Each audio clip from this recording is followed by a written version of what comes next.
today we are discussing Advance Wars. I'm your host Marqus, and joining me today, as always, are the homies. First off, we have Greg. Yo. Next, we have Dante. It's war. And last but not least, we have Trevor. And is there a special guest? Oh no, not this time. All right. I guess we'll get started with the discussion for Advance Wars.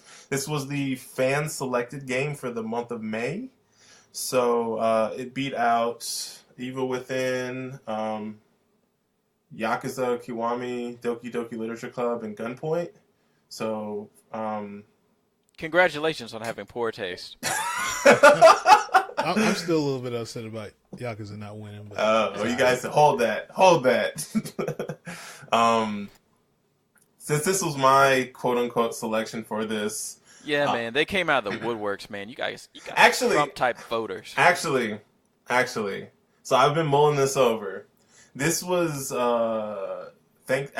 off, thank you everybody that voted.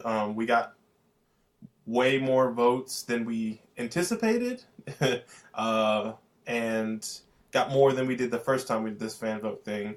And it was a very heated contest. Like, I think 3 of these selections were within 1 or 2 from each other, and it was like down to the wire.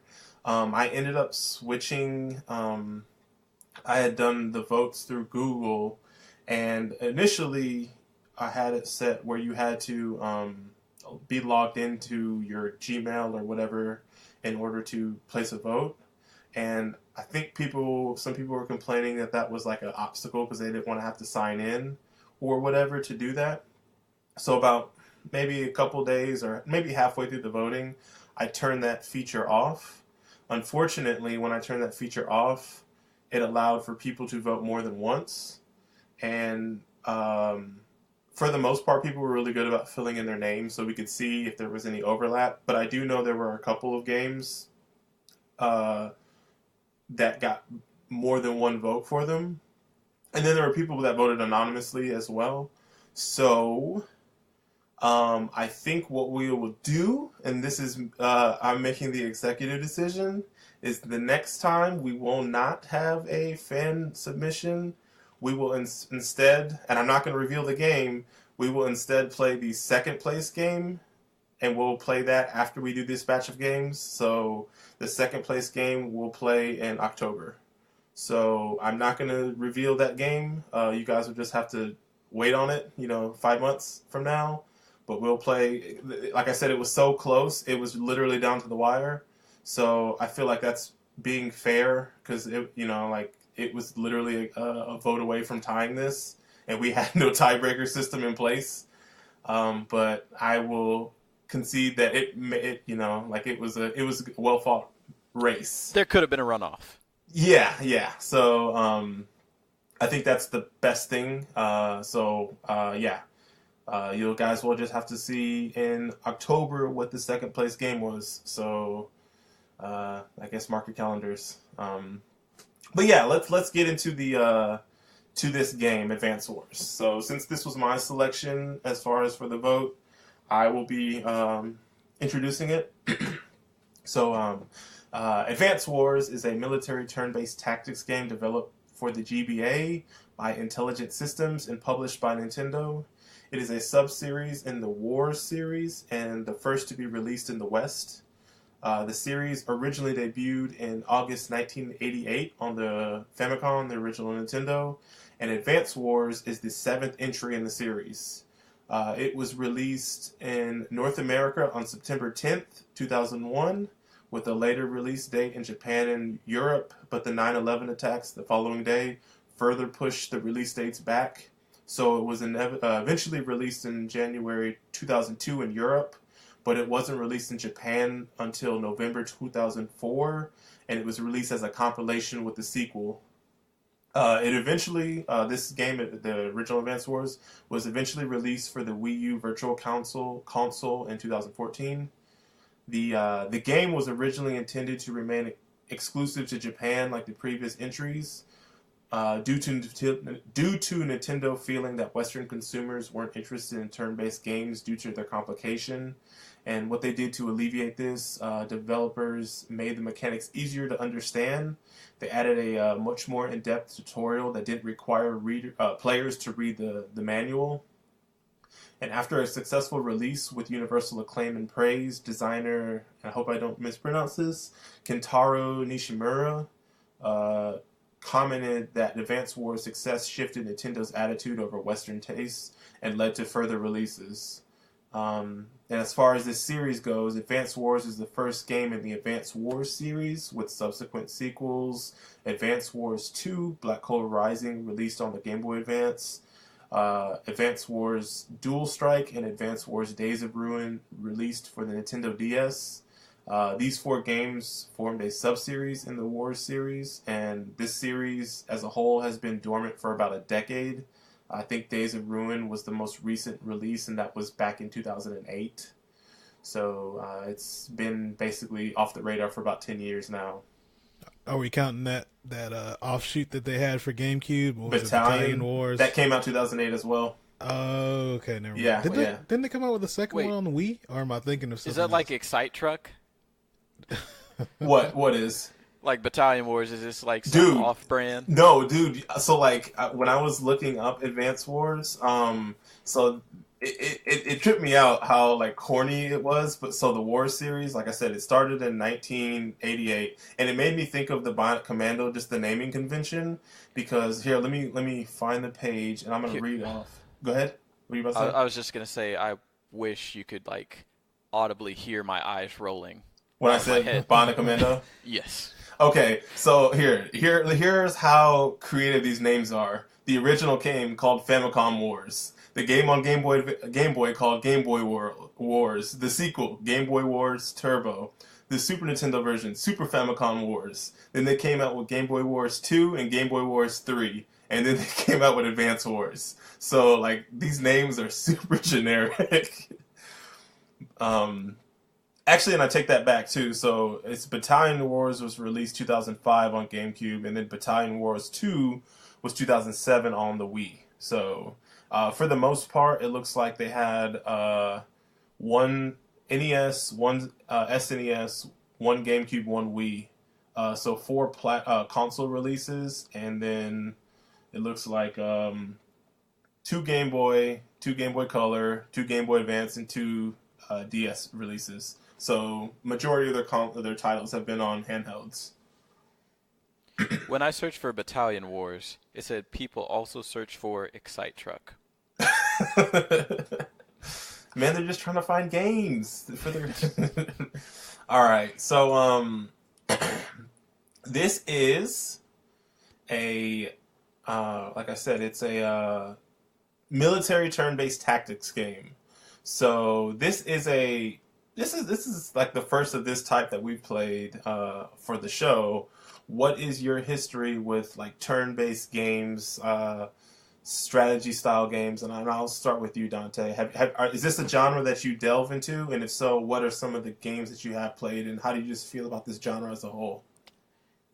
All right, so I'm trying to think where my first tactical game would be. I guess technically it would be Final Fantasy Tactics for the original PlayStation. And I enjoyed that game pretty thoroughly. Eventually moved on to Fire Emblem on the GameCube. I think that was like a 2003, 2004 type of thing. And I don't play too many tactical games like this.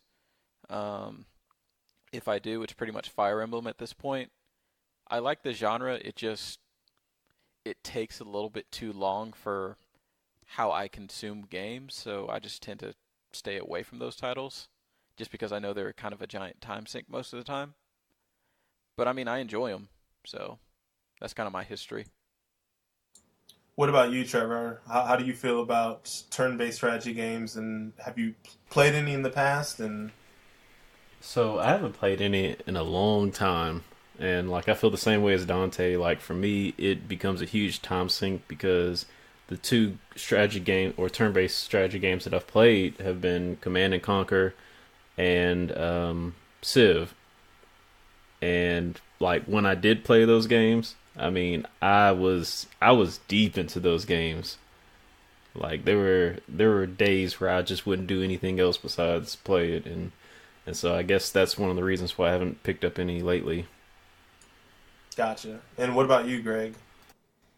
Um, so I guess thinking about it, like back in like the mid '90s, I kind of played Command and Conquer on PC. I guess that's like kind of the first strategy game, but eventually, like I kind of never really followed through with the like RTSs like that, just because we didn't have like a super high end PC.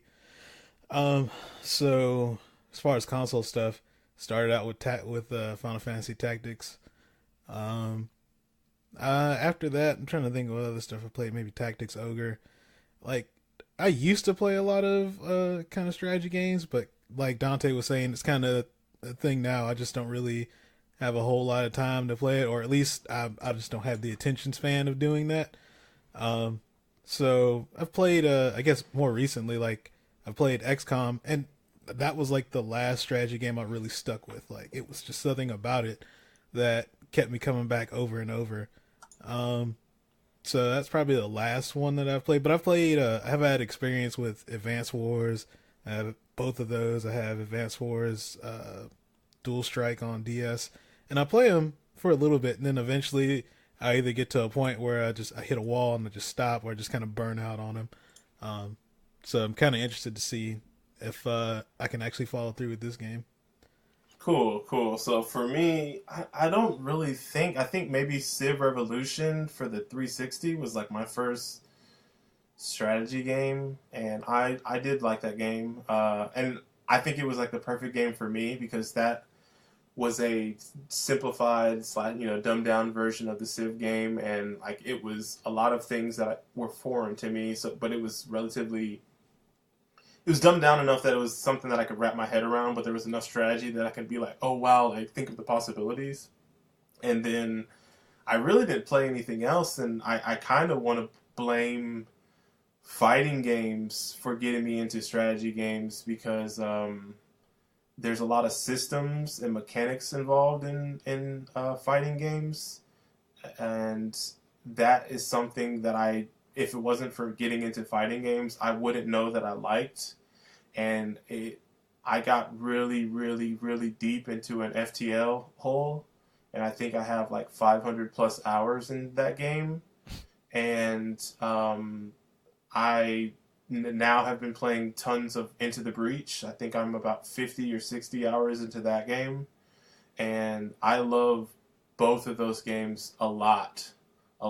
And I even, because of my love for systems and things now, I'm like even interested in, like there's a couple other games. They're not necessarily strategy games, but they're other systems heavy games that I'm interested in playing, like RimWorld and Planet Coaster.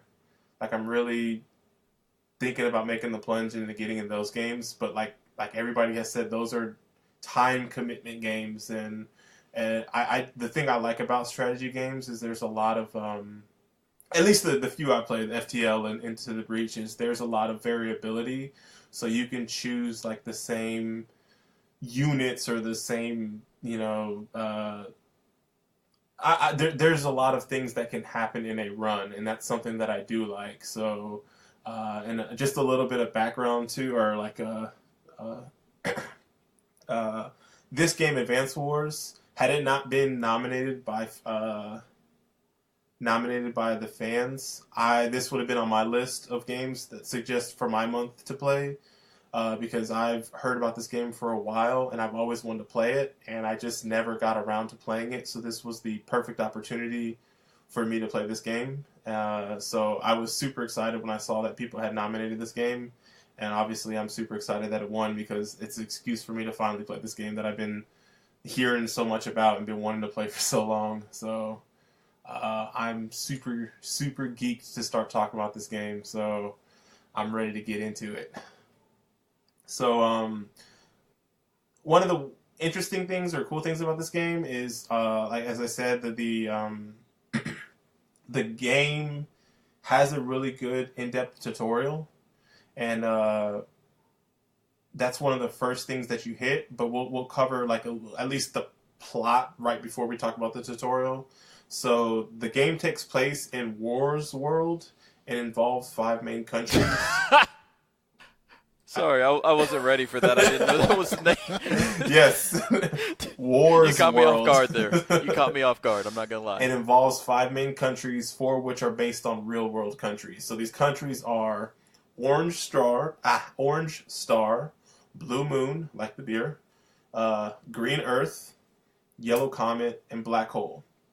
And then, so the story of the Advanced Wars campaign begins with the nation of Orange Star in a war against the neighboring country of Blue Moon. You, the player, play as a tactical advisor for Orange Star, and the player follows the war effort through all 4 countries over the course of the game. So that's like the crux of the game. So like when you hop in, I think word in the street is that Blue Moon has invaded Orange Star, and they are you're tasked with basically fighting them off.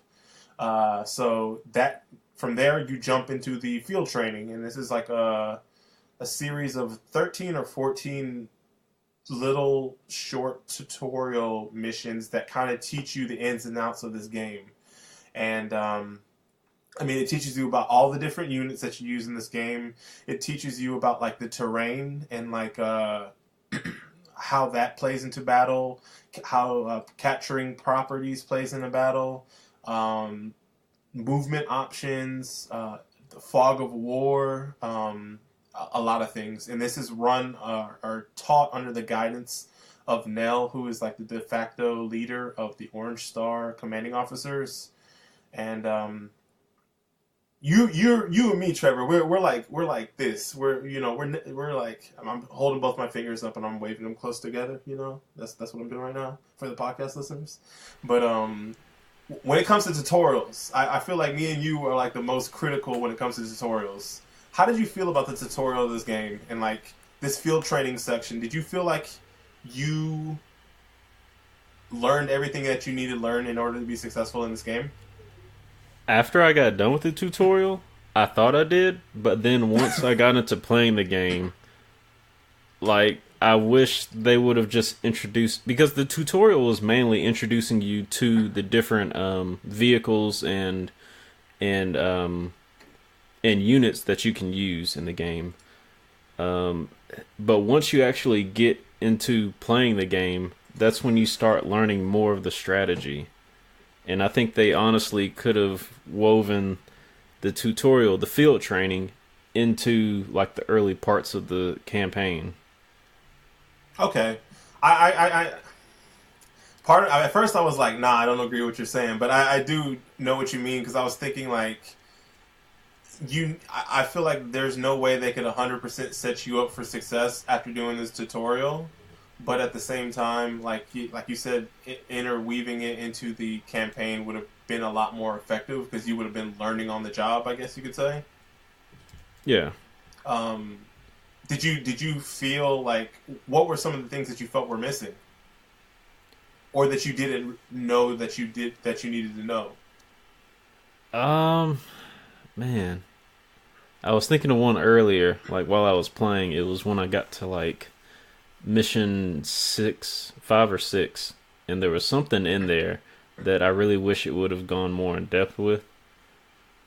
But I think the tutorial did a good job of teaching you like how the units move, how to command units in order to create strategy. But it just seemed like it was too separate from the actual game. And then they tried to introduce like one of the antagonist from the campaign into the tutorial, and that just kind of made it seem, I don't know, like it was kind of forced. Like if they were going to go through the trouble of doing that, why not just add it into the campaign? I gotcha. What about you, Dante? How did you feel about the tutorial section, this field training section? It was really long. Really? Yeah, I thought it. 14 freaking missions? Are you kidding me? But I mean, like the mission. Are we gonna? I was about to say, I checked my time, and I was at, because I'm playing this on my Super Nintendo Classic, And like I checked the time, I was at 3 hours after Yeah. the tutorial. I'm just kind of like, this is insane. It made no sense. Like, I wish. I don't want to go into the Fire Emblem comparisons too early, but it would have been nice if they just got kind of rolled into proper missions. And it's like, oh, well, we're dealing with some air units this time. This is what they can do, and kind of just set you up for victory, and but not make you actually like know that they set you up for victory. Yeah, I totally agree on that. I kind of feel like this is where some of our ignorance on this particular genre is going to shine through, because I hear what you're saying, but I wonder if we're putting modern day video game things on this. This game is 17 years old. Bro, Fire Emblem's That's almost just as old. and like I And they pretty much did the same. Like, Fire Emblem, granted, is a simpler system. It's sword versus axe versus spear for the most part.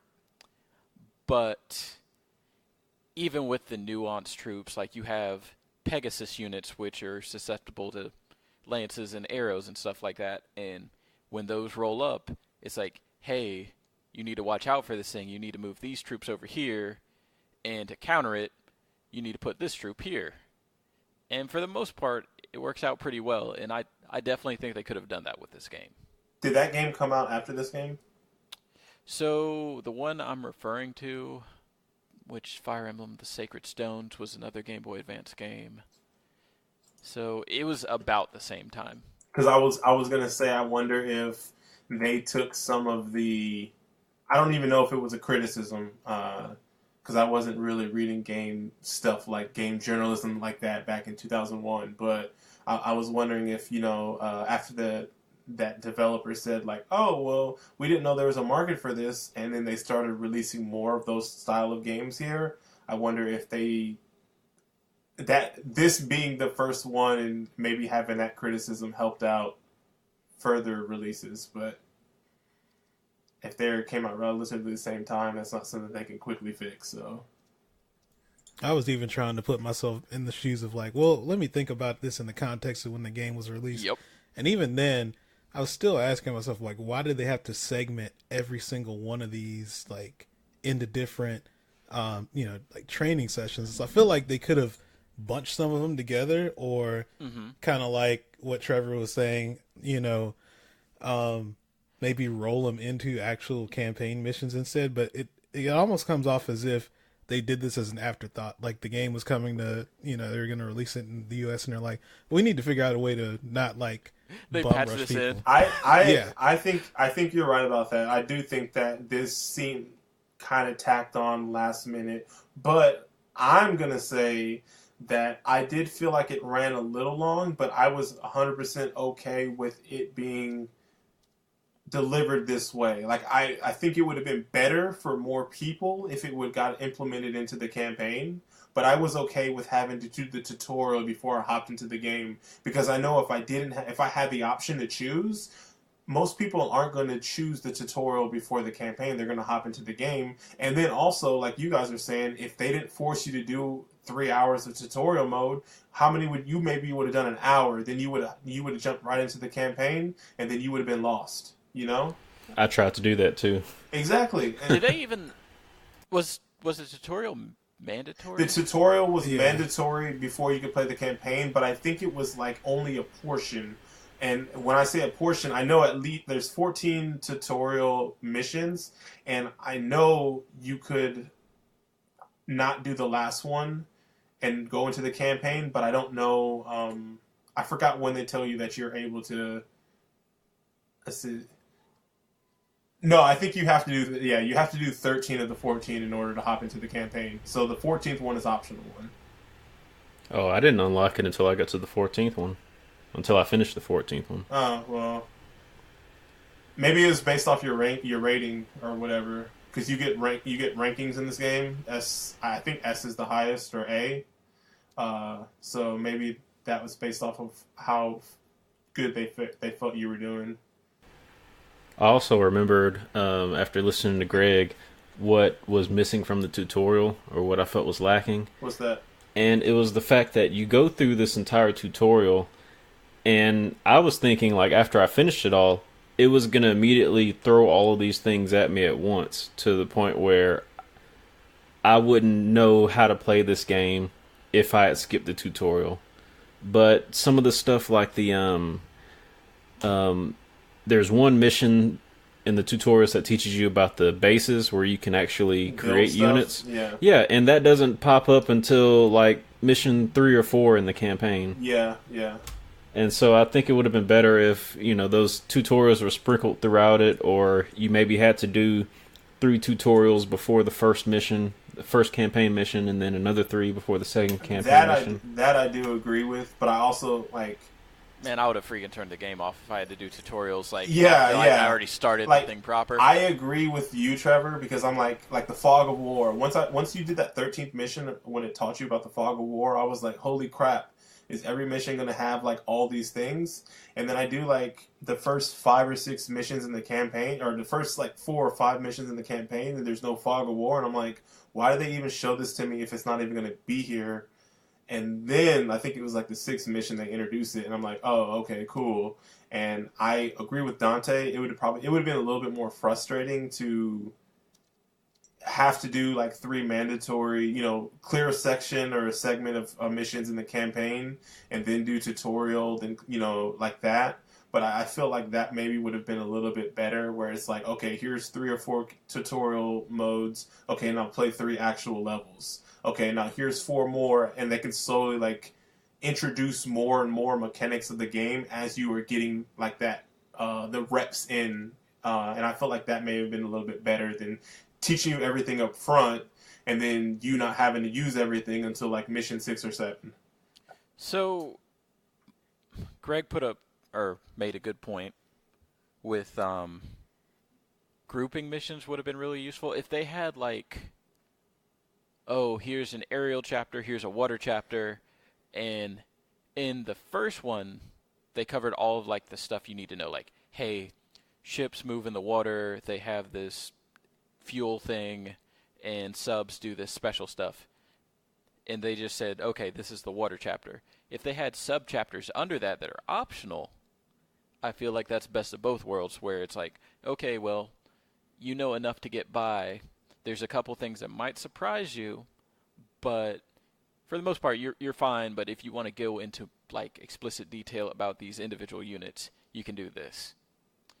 And the other problem I had with the tutorial in general, which is kind of weird calling this a problem, but they tried to make it like a campaign mission, and it just ends up taking so much longer because you have these, like, I don't know, story beats. Dialogue.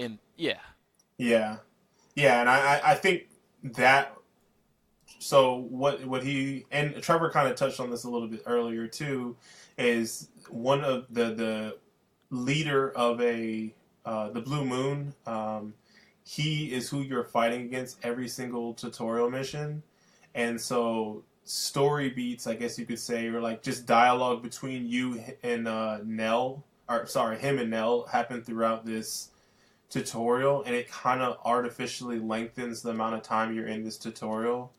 And so I think that specifically is why I think that this was kind of tacked on later. Just because like it seemed like they wanted to, like, they could have had you just playing against a training dummy, and I don't necessarily think it would have been that much quicker, but it just wouldn't have felt as weird and out of place and just thrown on last minute. But it was a decent way of introducing this character who you would fight immediately afterwards in the campaign. There is that, but like I still think that it was kind of awkward having to face him so soon. What's up, Greg? Oh no.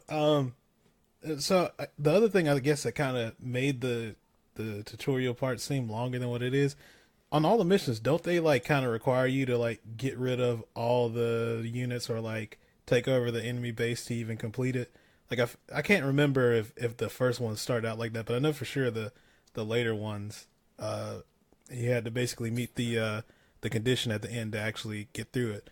Just kind of like, I feel like after they teach you the lesson, they could have just ended it at that rather than have you play through the whole mission, maybe.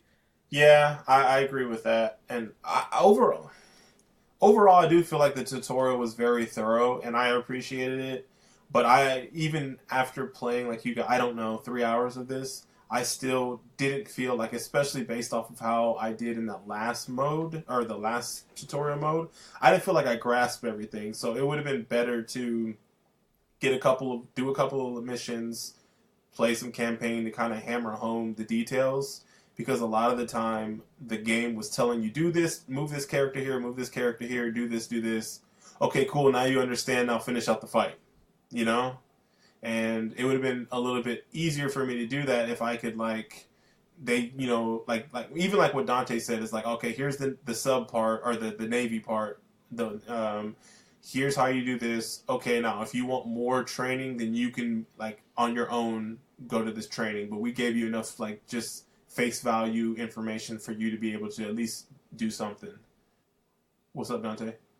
Go with Trevor first. All right, Trevor.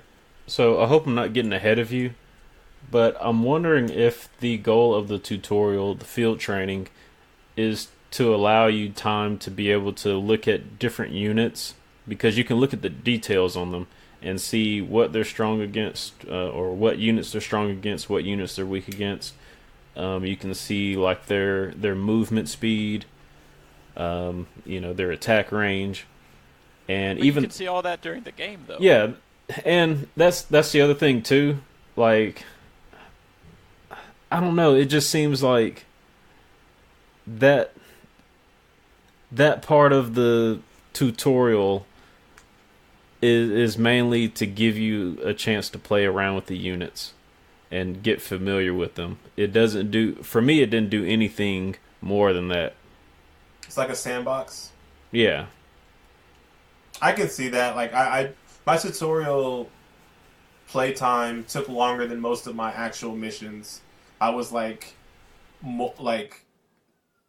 every turn is a day, and so I was having like 12 or 14 day tutorial, like 14 turn missions. But then when I get into the campaign, I'm more around 8 to 10, 8 to 11. So like I was a lot more passive because I was like messing around and toying with things in the field training. So I could definitely see that as being a benefit of having all that field training time, was that I got a little bit more familiarized with specific units. Did you had something to say, Dante, or? I was saying we should probably advance onto the gameplay. Oh, I see what you did there. All right, fine. Okay.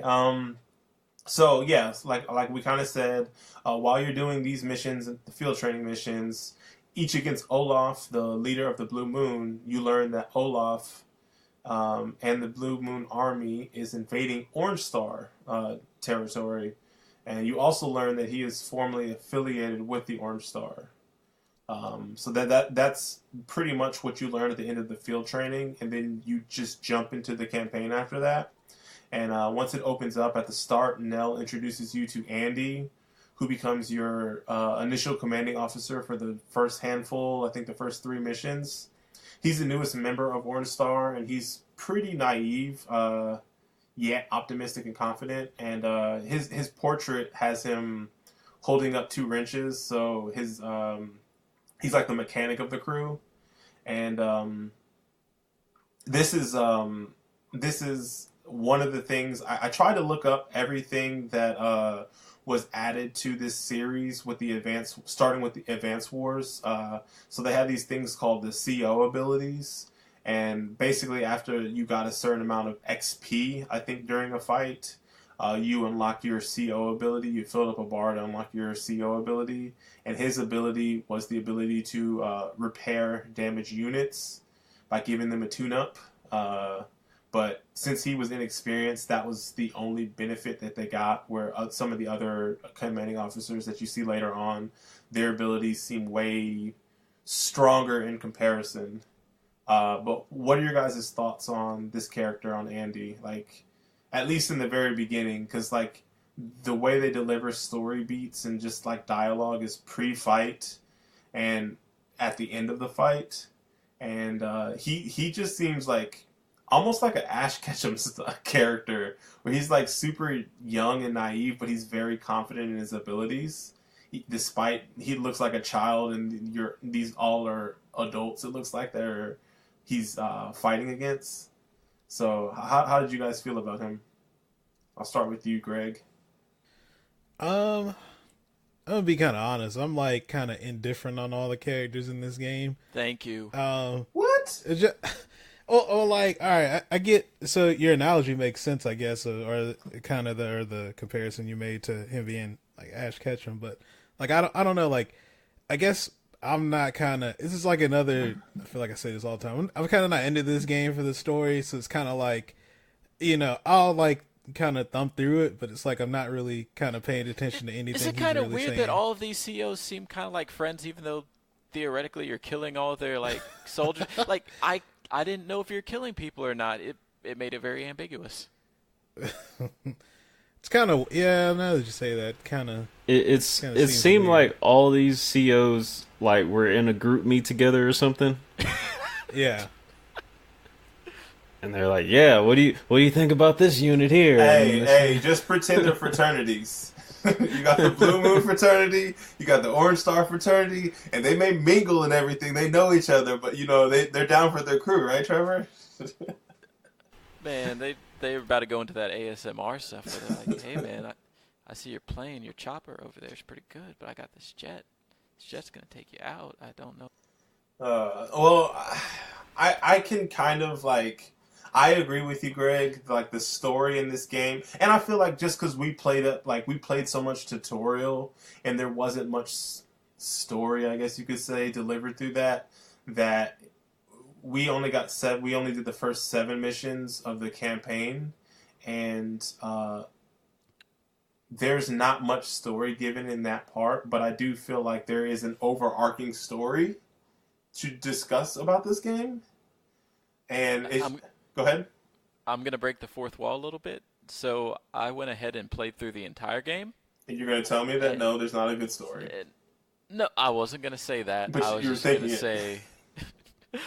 I was going to say that just don't have lofty expectations for this to go anywhere. At all. In fact, it gets dumber. I hate you. I hate you. I cannot wait. Oh my God, it gets dumb. Okay, well, I guess, Trevor, you have something to look forward to in 2 weeks. Do you have any thoughts on Andy, Trevor? On Andy specifically? Yeah, we can skip it and I can continue on if you don't have anything right now that you need to say about him. Nothing. Even using him as a character, like, did you like his CO ability? Like, I wish there would have been a somewhat of a tutorial mission for it, because I don't know, like when I actually used it, I didn't know to what extent his power worked. Like it said he repaired units, but it didn't repair them 100%. Yeah. And does it repair over time, or does it just repair once for that? I think one turn, and it's +2 to everything that's injured. So anything that has taken damage, it gets +2, but that's it. Man, and that's... I thought you also get a little bit stronger, don't you? His doesn't give you any additional benefits. I thought it did boost the damage a little bit. Maybe I'm wrong. Yeah, I'm 99% sure they said that's his. I'll check it out. Okay, well we'll continue on. While he's checking that. Yeah. So now with Andy, you're fighting Blue Moon troops that have invaded the Orange Star territory. Your opponents in the first batch of missions, the first one you fight is Grit, who is another former Orange Star affiliated CO that followed Olaf to Blue Moon, or presumably followed Olaf to Blue Moon. Grit is presented as a pretty laid-back, kind of lazy character, and he specializes in indirect attacks from range. What's up, Dante?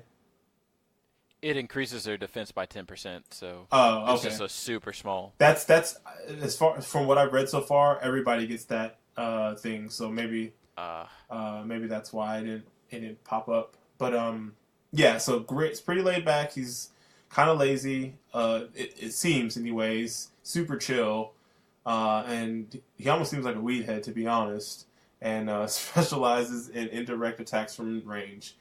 He often butts heads with Olaf, but there's more to him than meets the eye because Olaf initially orders him to stop the Orange Star troops from advancing or from fighting the Blue Moon territory, advancing into the Blue Moon territory, and he kind of criticizes Olaf and the war, saying that much of Blue Moon's territory was originally Orange Stars to begin with. So kind of like, you brought this on yourself, dude. What are you thinking?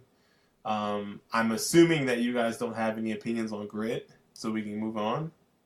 Man, well, you didn't even ask me about my opinion on Andy. I figured your opinion was you didn't care about the characters because the story's dumb and you hate this game, so... Well, let's not get ahead of ourselves.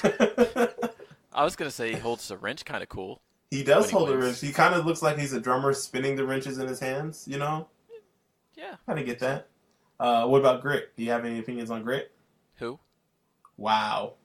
Pretty much. Dang. You guys are hard. Not that there's any type of... Character? Soul? Oh my god. Trevor, is this what it's like when we got on you about the puzzles? Man. Tough crowd. Huh.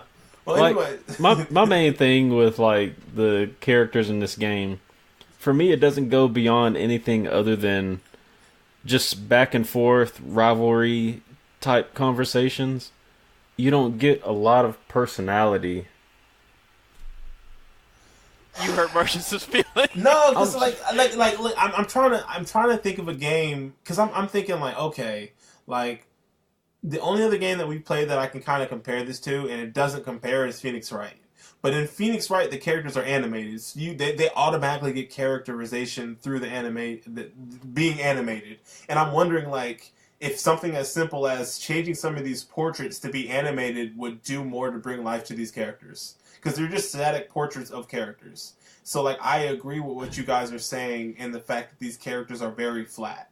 But I do think there's personality in the conversations that these characters have. I think if there was a story to back them, that might be the case. But you can have characters without having a story. And these... I think... Go ahead. Okay, go ahead. I was just going to say, like, what we're trying to say is the 3 or 4 lines of flavor text you get before and, like, after a fight or whatever are all about, oh, well, I'm getting ready to fight this guy. So it doesn't do the characters much justice for their personality. Well, there's certain things. So, like, Grit always calls Andy Jr., right? So, like, there's, like, a kind of, like, Andy sees it as a diss. He's like, I'll show you, kind of, like, I can't believe you're not taking me serious. And so there's at least a little bit of personality in this game as far as, like, and I'm not saying this game is as well written as Phoenix Wright. Phoenix Wright is exponentially better written. But I do think there is personality in these characters. But I think that what hurts it is that these are static portraits saying this, and you're reading it like there's not any, like, basically emotion that's delivered through it, so it's not memorable for you guys. Is that fair? Or, because I think you can have, like, interesting characters without having an interesting story. Like, or even personality in characters without having an interesting story. I just think they needed stuff to talk about. Because it's not like, oh, I remember that moment where Andy did this, or Andy, there's no actions happening aside from the battles themselves. So it's very hard to be like, oh, I remember that time on Andy did this, or, there's no evolution. One of the first things progress I had wrote down was right after Mission 1, there was a funny interaction between Andy and Olaf, where Andy low-key said something disrespectful to Olaf, and Olaf took offense to it, and then, like, that was at the end of the battle after you beat him, but I thought that was funny, and, like, I mean, even, like, later on, like, we're about to get into it, but when you fight the ace pilot, like, the way him and Andy interact is pretty interesting, to me. But if it's not memorable, that's another thing. But like it stood out to me. You got anything you need to add, Trevor? The other thing that doesn't help is the fact that it switches them out too much. Like that I agree with. It switches the CO. Like the tutorial, I was just getting used to what's her name, Nell. Nell and Olaf. Yeah, and then once you start the campaign, somehow she pairs you up with Andy, and it seems like a very forced. I don't know what you would call it, like assignment. Yeah. And like I really couldn't understand if he was the one in charge or you were the one in charge. From the way I take it, you are the person, the field advisor, and these are all commanding officers. So you, as the field advisor, are giving the instructions down to the commanding officer, and the commanding officer is implementing whatever you're telling them to do. Yeah, I think switching them out so quickly, like, because the parts that we've played in this game for the campaign have been 7 missions, and so far we've played as what, 3 different? Two different. Yeah, different not COs, counting Nell. 2 different COs, and then as far as enemies, you fought 3 different enemies. And I don't think it spends enough time on any of those in order for you to get used to them. I like, part of me is like, well, in the fiction, in the lore of this game, you're traveling distances in between battles. So like in theory, like this person won't follow you to the next battle. You're fighting somebody else at a different quote unquote front.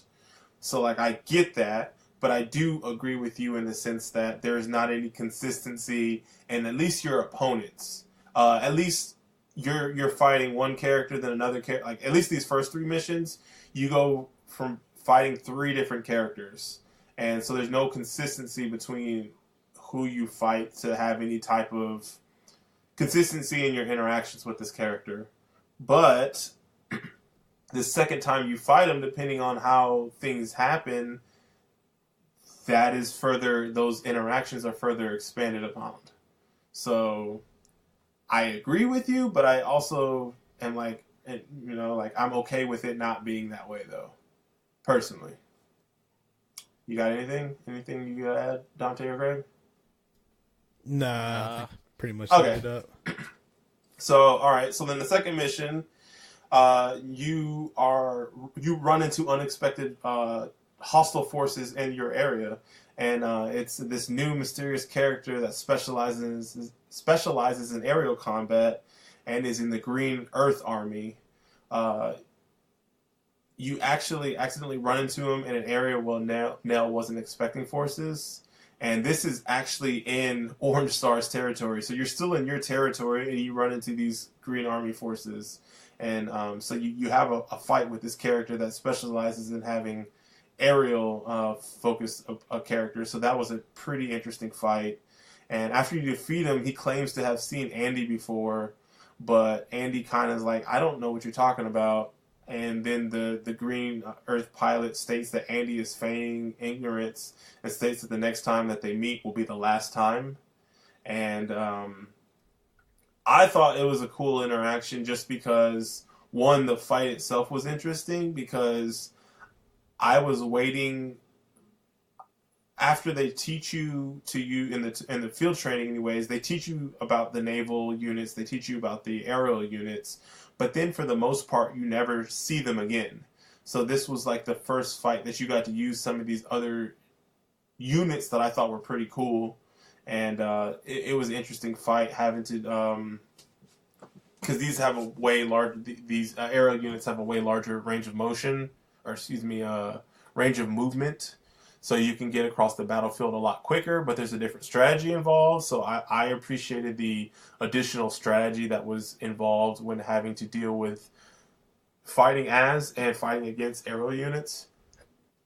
Did anybody else, like, at least from a gameplay aspect, do you guys like how they introduce it that way? Even if you don't like the story aspect, did you guys like having this new enemy unit type to have to deal with and being able to use that? Yeah, one of the strong things I liked when it got to these missions was how they incorporated that part in the character. Like, this character specializes in certain units. Like, that was one thing I kind of expected, like, playing this game. And you liked it, all right? Yeah. Okay, yeah. Because, so far at this point, it's like Grit is the indirect, so he's like the mortar, the artillery, that's what he specializes in. And now you fight this leader of the Green Earth, who he specializes in aerial combat. So now you're like, okay, there's probably a person that specializes in sea, there's probably a person that specializes in ground units, so it's like, okay, it's a matter of time till I run into these other types of characters. What about you, Dante? See, the problem, I hate No, that's cool, being man. negative like No, this that's right cool. now, but everything gets introduced in the tutorial, pretty much.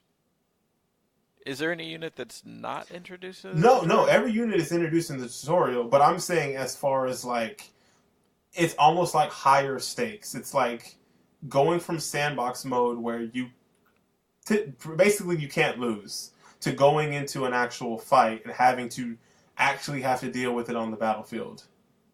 Yeah. So one of the things they actually tell you, like when you're fighting Olaf, is that he has really good units, but he doesn't know how to use them.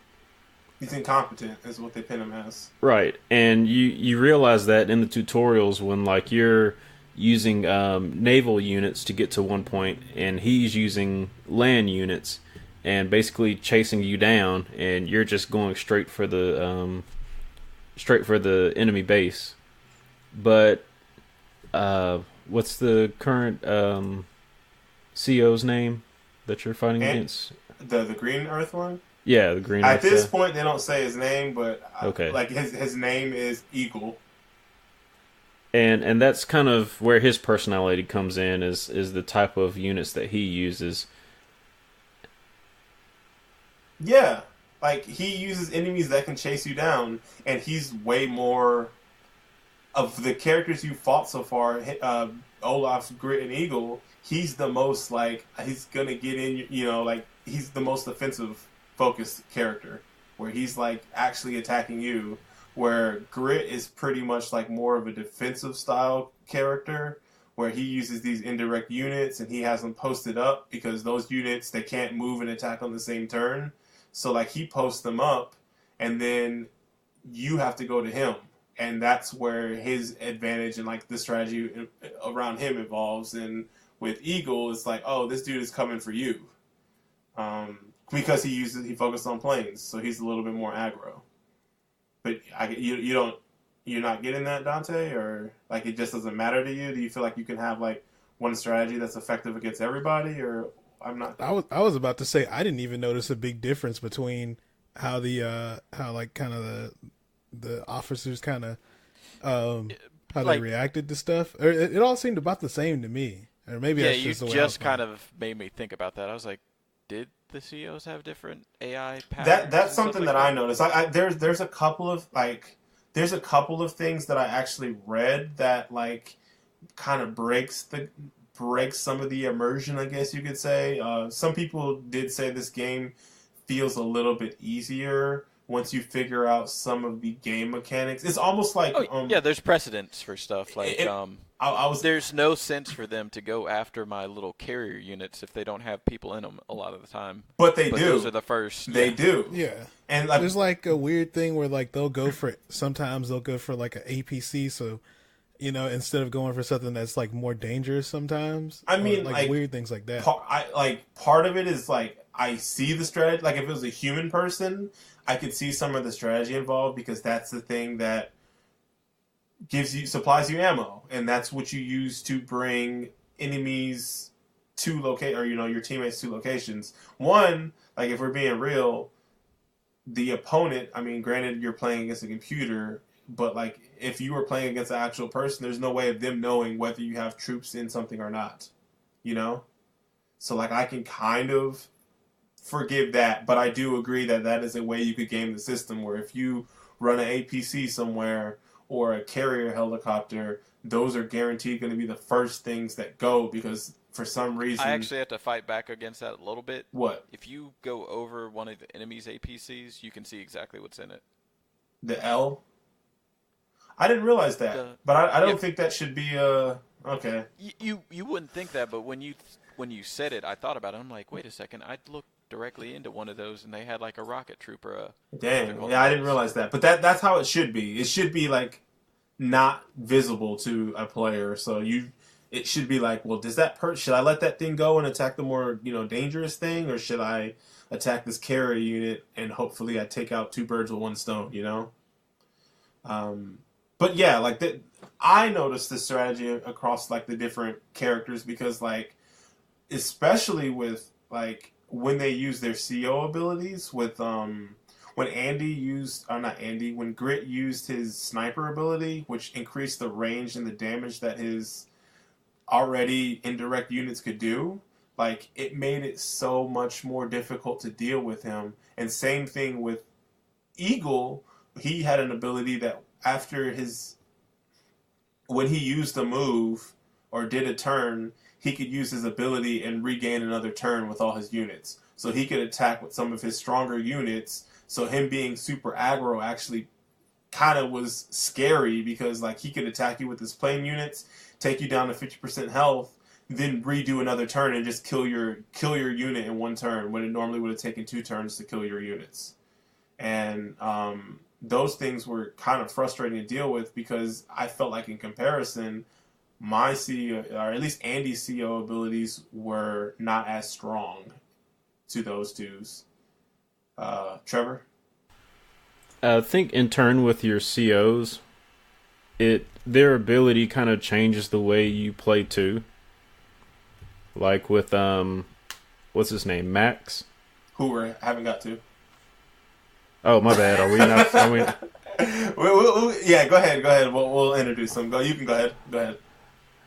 So Max is the next CO that you get, and you actually have an option to play with him like after he's introduced, and his CO ability or CO power increases your attack power for all of your units. And land units. Your non-infantry land units, right? Like your tanks. And so, like when I was playing as him, it kind of changed which units I had priority over. Mm-hmm. And you kind of notice that with the other officers too, like the opponents, is they favor certain units, even though they have them on the field. They still favor certain units because I know they'll have some units that just kind of hang back. And I'll sit there and think, like, why are they holding these units back when they've got other units that they're sending at me getting destroyed, and they're holding these other ones back? Well, one thing I didn't notice is just some people naturally have better tendencies for certain units. Like Max does more damage with his tanks than other people do. Yeah, and his artillery and his ranged units don't go as far. So like, yeah, that's right. There's a trade-off. Isn't it like I don't know what the exact number is, but yeah, they don't move as far as the. Well, they don't shoot as far as what I'm saying.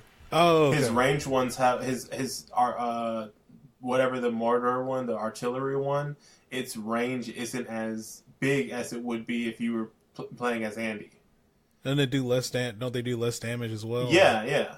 So like there's a interesting meta, at least in my head. There's an interesting like trade-off because I think Andy is probably a little more well-rounded than Max because he kind of, at least I guess you could say, is base level with all his units, but then you don't get the added benefit of the damage boost when you do his CO power. His is more about recovering and sustaining everybody, where Max's allows you to be a little bit more aggressive.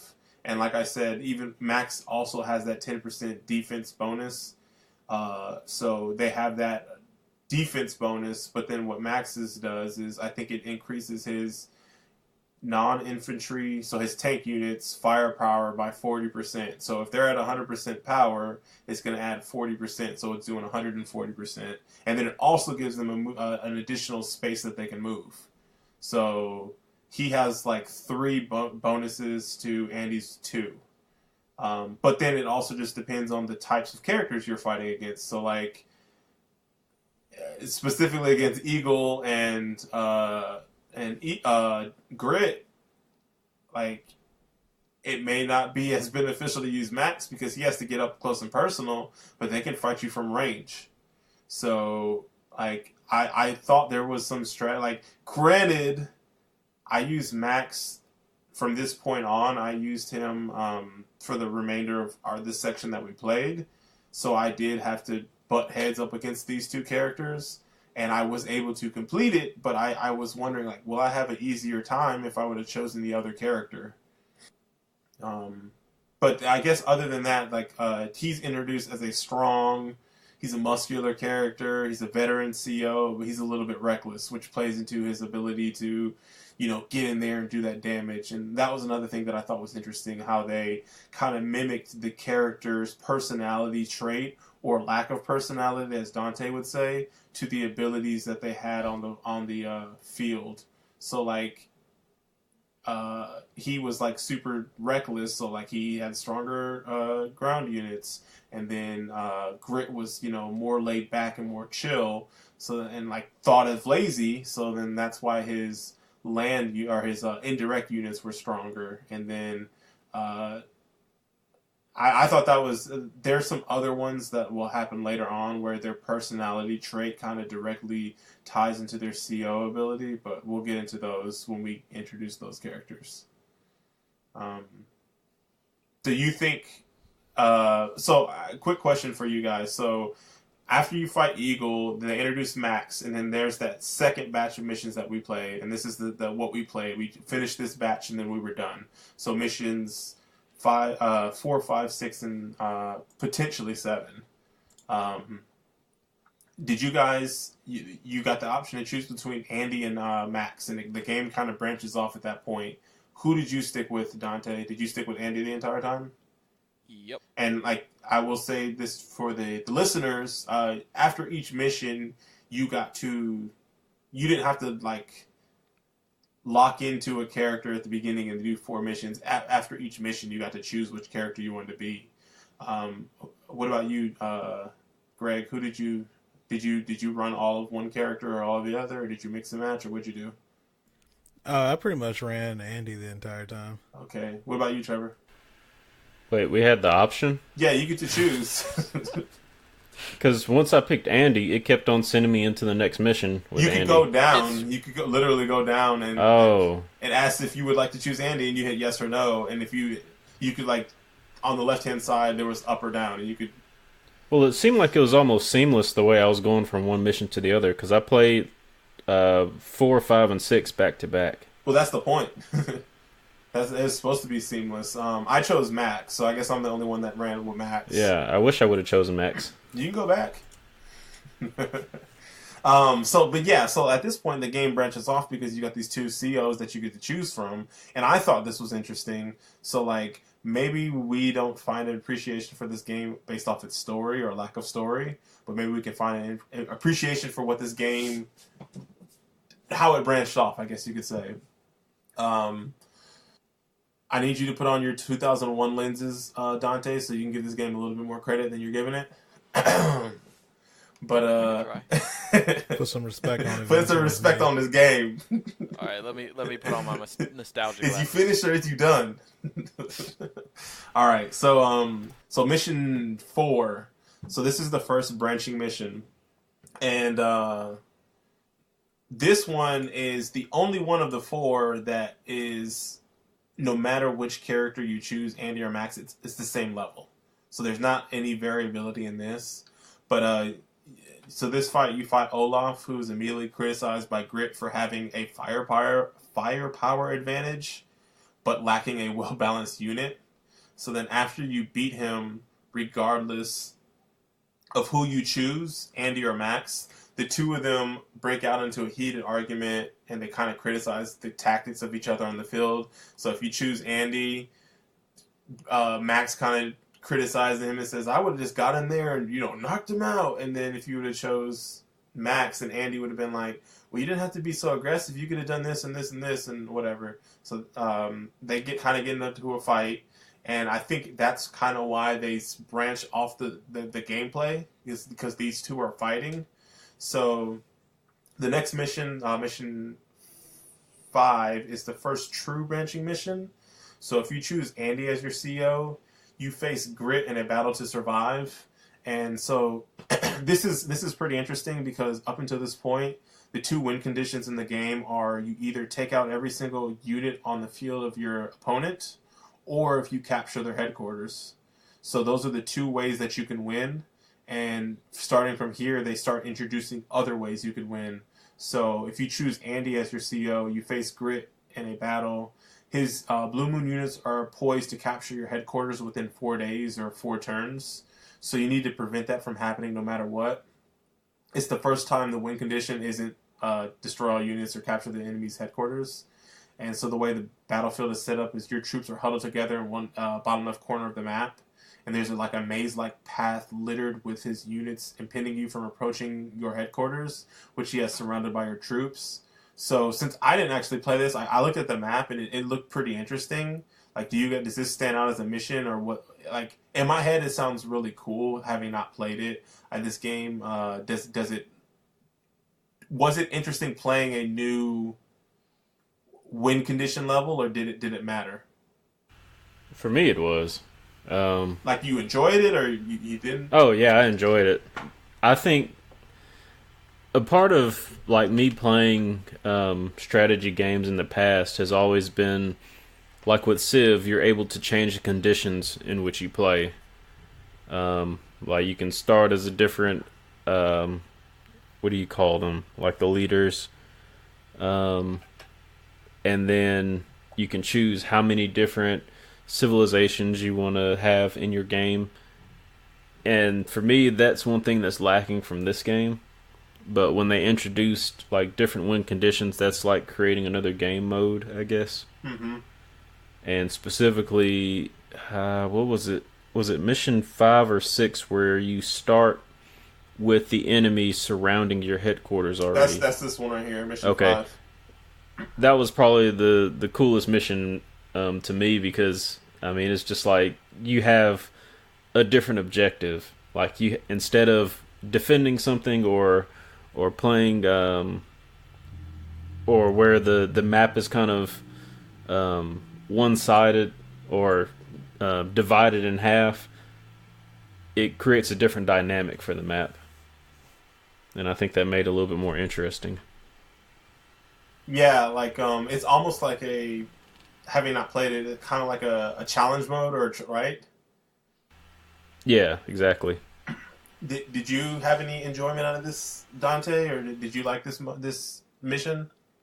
This was the one with the point in the dead center of the map? Yes. Yeah, this one, it was frustrating at first just because, like, you really kind of have to have a really good game plan going in. You don't have much time, because I think by the end of day 4 or 5, they pretty much have troops ready to capture it. But, like, as you start to puzzle out what exactly you need to do, I like how they set it up. Like, just taking that time to be like, okay, I'm getting a little bit closer, because this is one of the missions I failed a couple times before I really got the big picture of what I needed to do. Mm-hmm. So I enjoyed that aspect of the game. Yeah, and I'm actually, when I looked at the map, I was like, whoa, that looks really cool. I wish I had played something like that. So I definitely missed out on playing this one, because I really wanted to play it. But it's always New Game Plus. Yeah, there is New Game Plus. What's up, Trevor? So a question for y'all. Before you got up to this point, was there any instance playing this game where you were worried that you were going to lose? Like, was it difficult for y'all at all? I got a couple game overs. I Really? Yeah. Go ahead. You go ahead. You go ahead. You go ahead. Yeah, there was a couple times. I mean, and it's like the same thing of the same way I die in all strategy games. I just end up getting impatient. I'll make a move. I don't really think about it, and I don't plan it out super well, and end up putting myself in a bad situation. I mean, there's a few times where that happened, but generally, as long as I kind of pay attention, look at the unit, see where they're at, and not trying to move directly into where they're gonna attack. Usually, I was doing fine. Like, I don't know if I had any prior to this mission, but I know I definitely had some on this mission. I know I had some definitely further into the game. I think for me, not this. Well, I didn't play this mission, but the equivalent mission for Max, and then the mission after, I didn't fail it, but I restarted after I felt like I had a bad turn, and I was like, oh crap, like why did I do that or something like that. So I would just restart. Excuse me. And I was actually I forgot to ask, like, I'm playing on a Game Boy Micro, and the way to restart is to hit start, select A and B at the same time. It is really easy to restart for me. I was wondering if you guys just like boot, like, you guys aren't playing Game Boy versions, are you? Yes. I think me and Dante are the only ones playing on emulators. Got it. Yep. Yeah, I'm playing on DS Lite, and there's been a couple of instances where I backed out. I never got to a point where I was about to die, but if I lost like the wrong units at the very beginning, I would back out, and it would basically just send me back to the menu, and then I would start again. Yeah, so because I wanted to say this mission for Max, so this mission 5 for Max, since I was the only one that played it, you face Grit in the first Fog of War battle. So I was not ready for this fight. So in this one, each unit has a certain range of vision, and the rest of the map is grayed out. So there was like not a lot of strategy you could. And I say this as not playing strategy games like Fog of War. It really just stresses me out when that's one of the things about strategy games that I don't like is the unknown. So like I know when I played Civ Revolution, like I just kind of just kept to myself because I didn't want to explore and to run into something and like get bodied, and I kind of had to talk myself out of that in this game.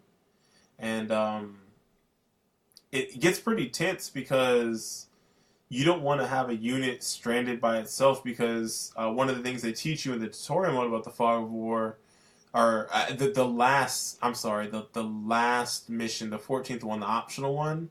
If you go into it, it teaches you about how to move in around like Fog of War and around traps.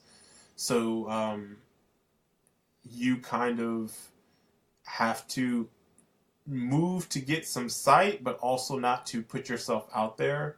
And so the way this fight ends up being is there's a lot of the enemy units that are hiding in the forest.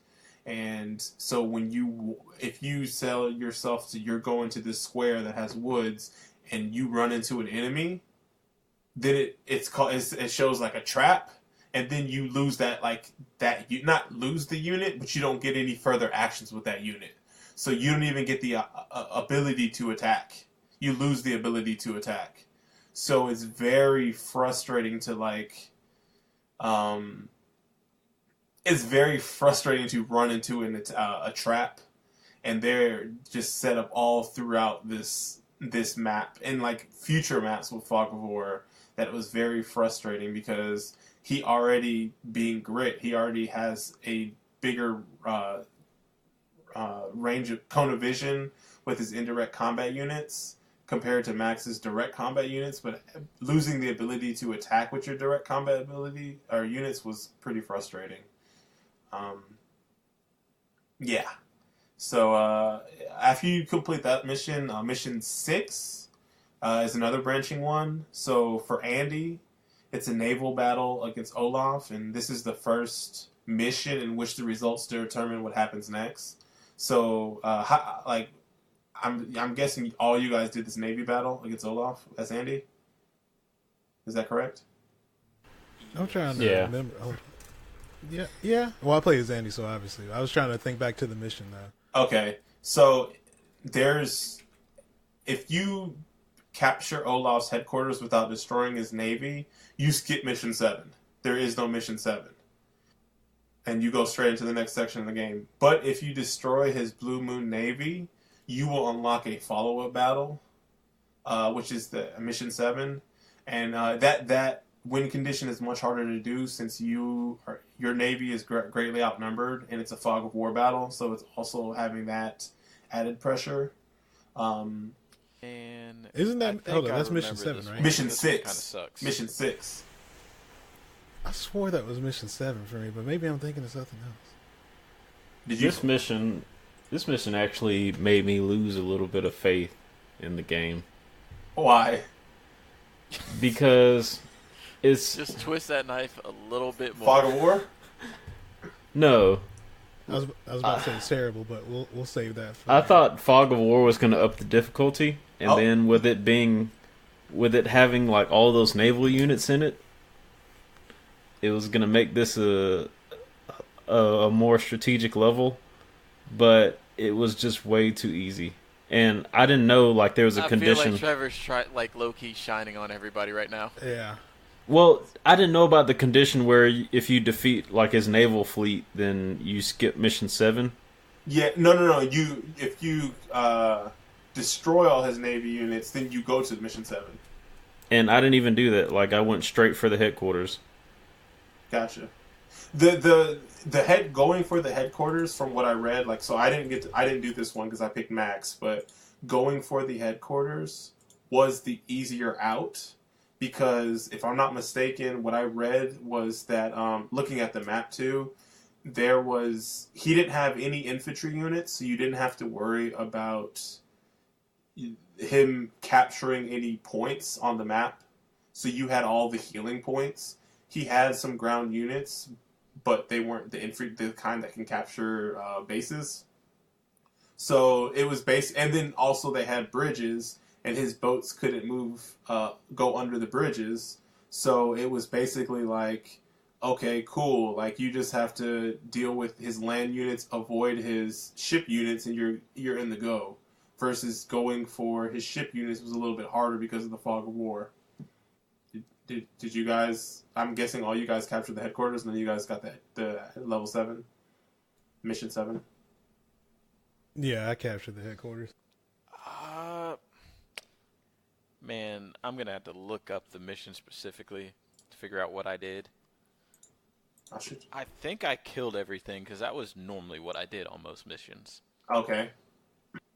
Well, while you figure that out, I'll go to the next level. So Cool. for Max, this one was another one of those ones that presented a new way to win. And so this was actually probably like my standout, at least for me. It was one of my favorite missions. It was, you had to capture 12 bases in order to win. So instead of the win condition being capture a headquarter or destroy all the units, it was the first side to have captured 12 headquarters.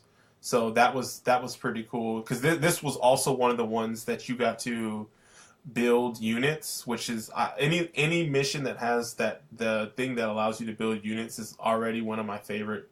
Like, those are the standout ones. So you got to build a lot of units and capture a lot of headquarters and a lot of bases in this. So this was a pretty fun standout battle for me. Anywhere, Dante? I think I killed everything. Okay, well, I was gonna say, so if you kill everything with Andy, you get the mission 7, and so if you Let me just look up mission 7. mission 7 is another fog of war mission, and you're tasked with fighting even more ships. Yeah, the one. So did you guys do the one with the little island in the middle with the two. There's like two headquarters you can capture there, or I forget what they're called. Not headquarters, but If you go to this cities. link, then you can see what the map looks like. Did either you Because I think guys play that level? It's in the top right-hand corner. No, I didn't. no, I don't didn't remember do playing this. that. The Mission 7 on. Rip. Yeah. Okay. So I must have done the other thing. Okay. Well, so if you defeat all the enemies, you fight another Fog of War naval battle with Andy. Meanwhile, on Max's side, Olaf has dipped out to see a mysterious benefactor, and so he puts Grit in charge of stopping you. And so Max, prior to the battle, he reveals to Andy that him and Grit have history. And this mission is also another Fog of War mission, and it's Max's first naval battle. And this battle was this was a very frustrating battle. I did restart. Let me see. Did I restart? I got really close to losing on this one, where I was just like, holy crap, like it got down to the wire where I had like, I don't know how many units he had left, but I felt like I had 2 or 3 units left. And I was able to capture his headquarters at the very last minute because I was drawing his attention away with another unit. And after the fight, Max demands to know why Grit joined the Blue Moon. And Nell immediately interjects and kind of speaks to Grit, and then you find out that the 3 of them have history. And I was like, I'm not sure, they don't really spell it out, but it kind of seems like a potential love triangle. So, like, Nell basically accuses Grit of leaving the Orange Star for the Blue Moon because he sensed Max had feelings for Nell. And Grit kind of just cuts her off and sets her straight by saying he did what he did because that's who he is. And then he kind of just dips out, leaving both Nell and confused about what his real motivations are, and then it's like leaves more answers and questions. And I thought that was a cool little. I didn't know this was like. I knew this was like a break in the section, but as far as like the story and what I'm getting out of it, I thought it was a cool little cliffhanger for me, anyways. Because I'm like, oh, okay, I want to know what's going on.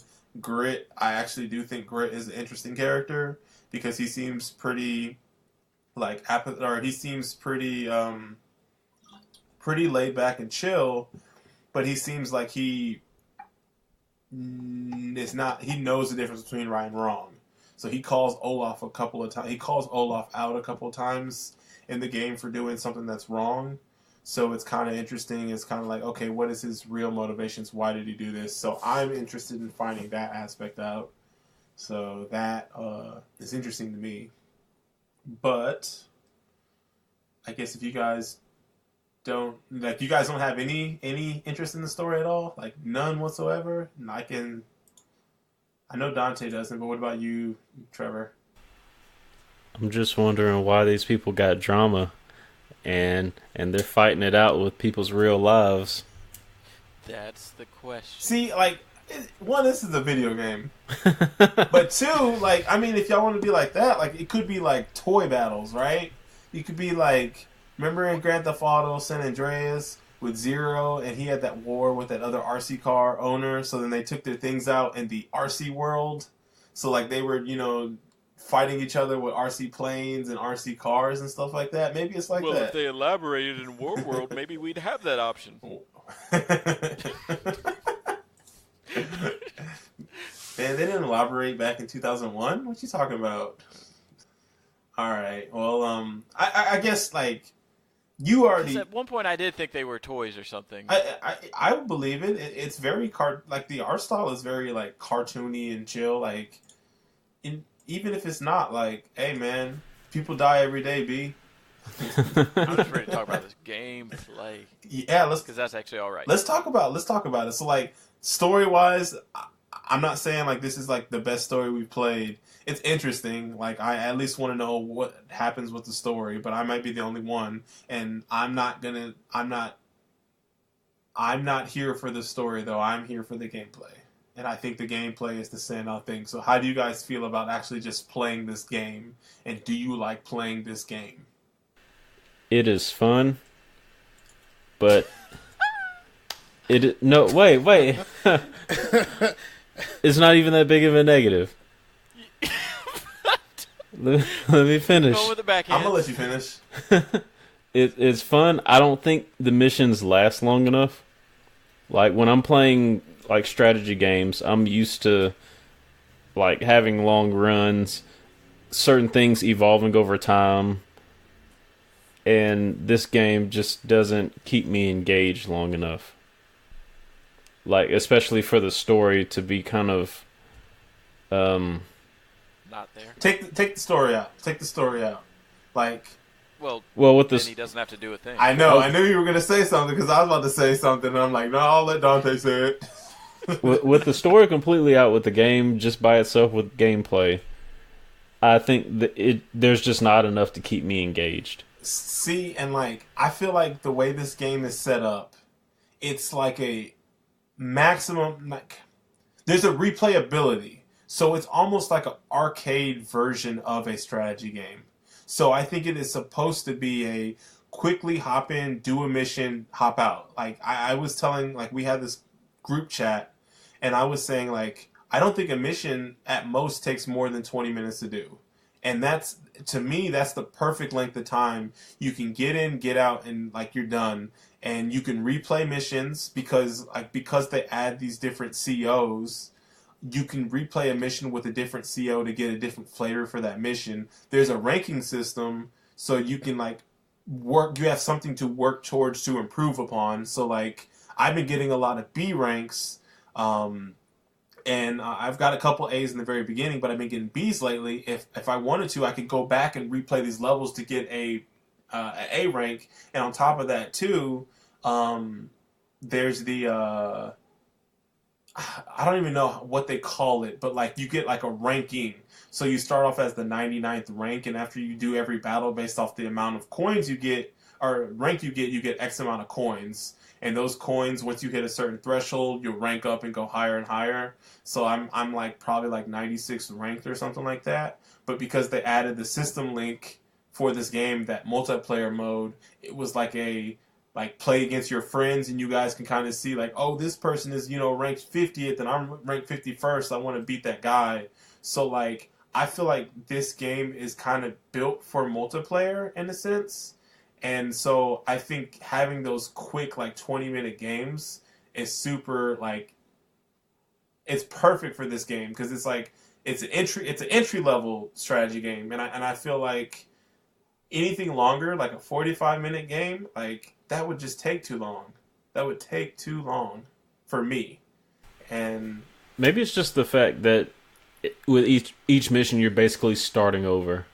You got a whole new set of units, and sometimes it's fun when the objective changes, but when the objective is the same and you just have like another 15 to 20 minute mission to do, that's when it doesn't seem like there's enough there. I think you're talking from the Civ point of view, which I'm starting to understand.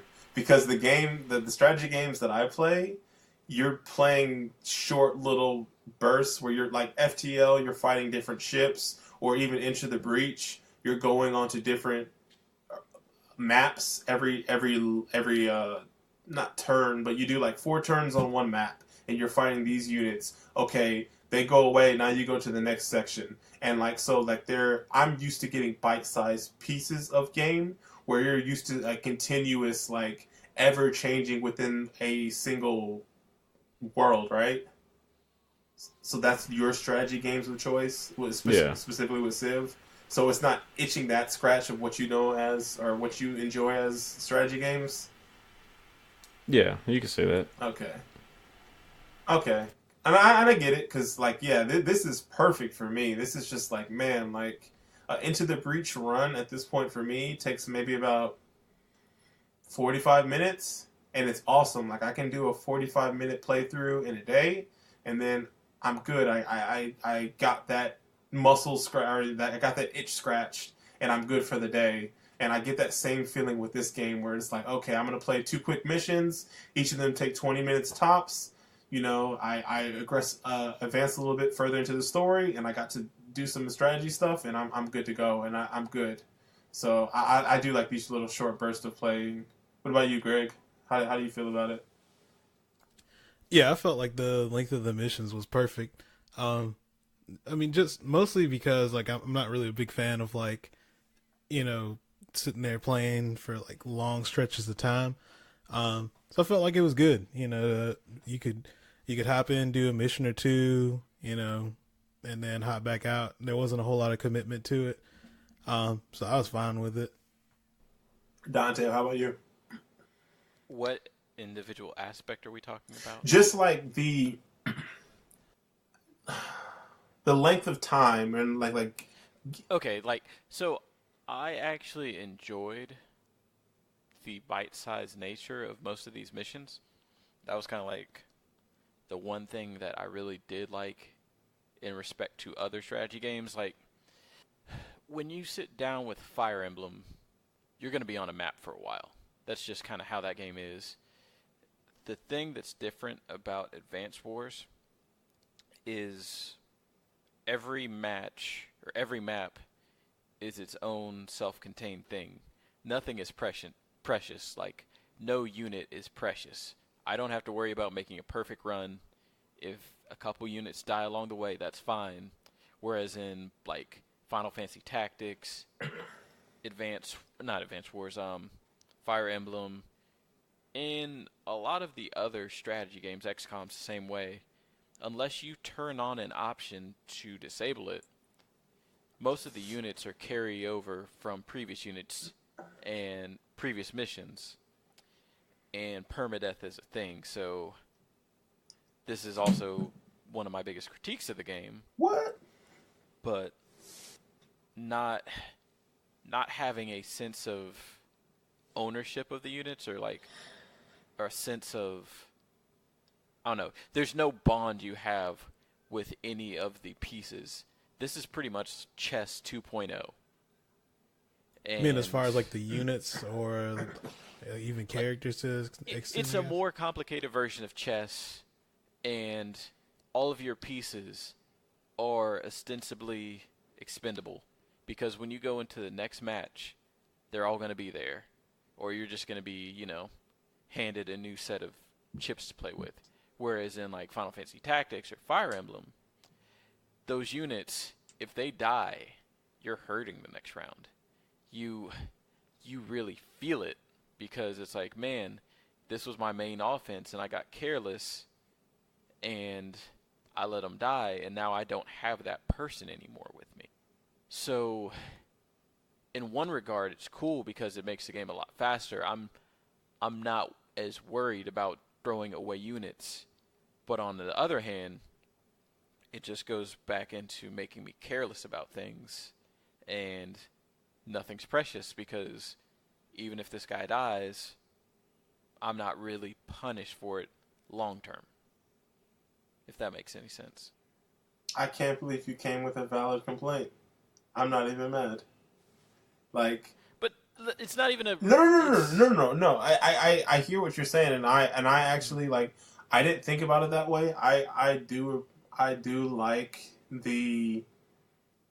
There's nothing is permanent about this. I don't like being punished for careless play, as you said. I think it's important, and I know there are strategy games where, like you said, Fire Emblem and Final Fantasy Tactics, where and XCOM, where it's like you need to be precise in what you're doing or be willing to risk it all.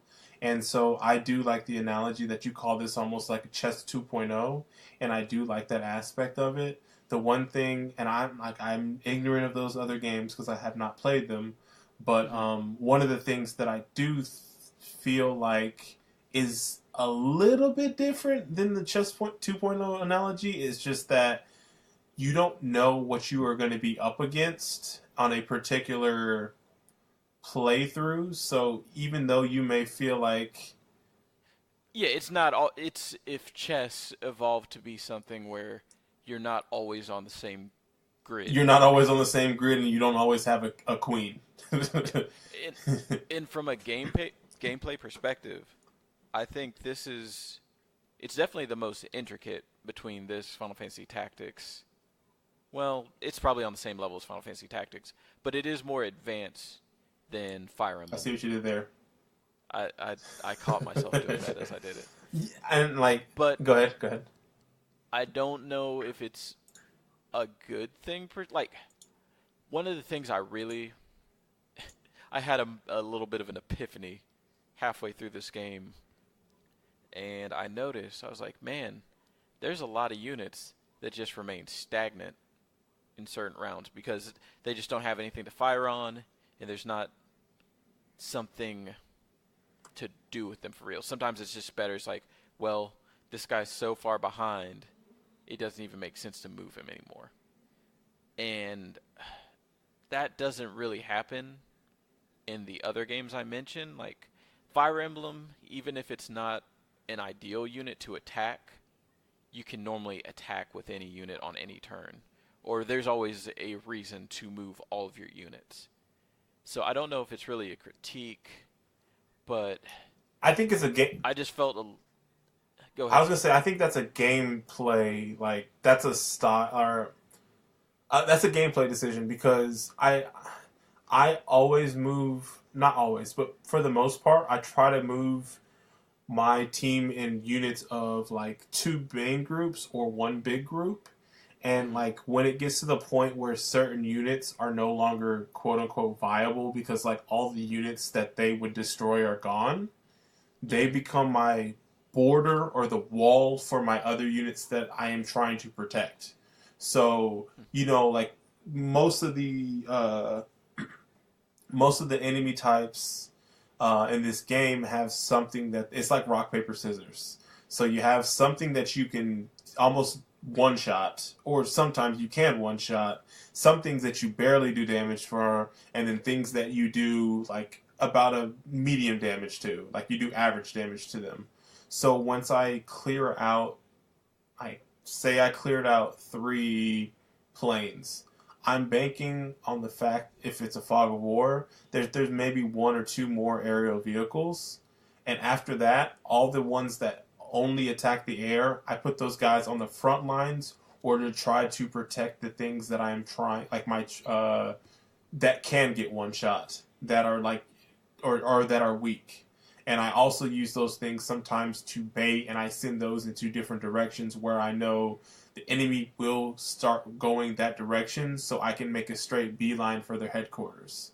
But I think it's just a gameplay style, because I do think that at a certain point there are no uses for certain enemy units.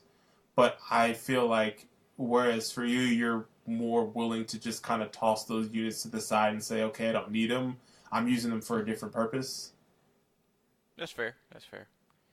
I guess my last major, I don't want to say critique, but comparison to the other strategy games I've played, where I think this is one of the main things like that this game kind of lacked. This goes back into the story.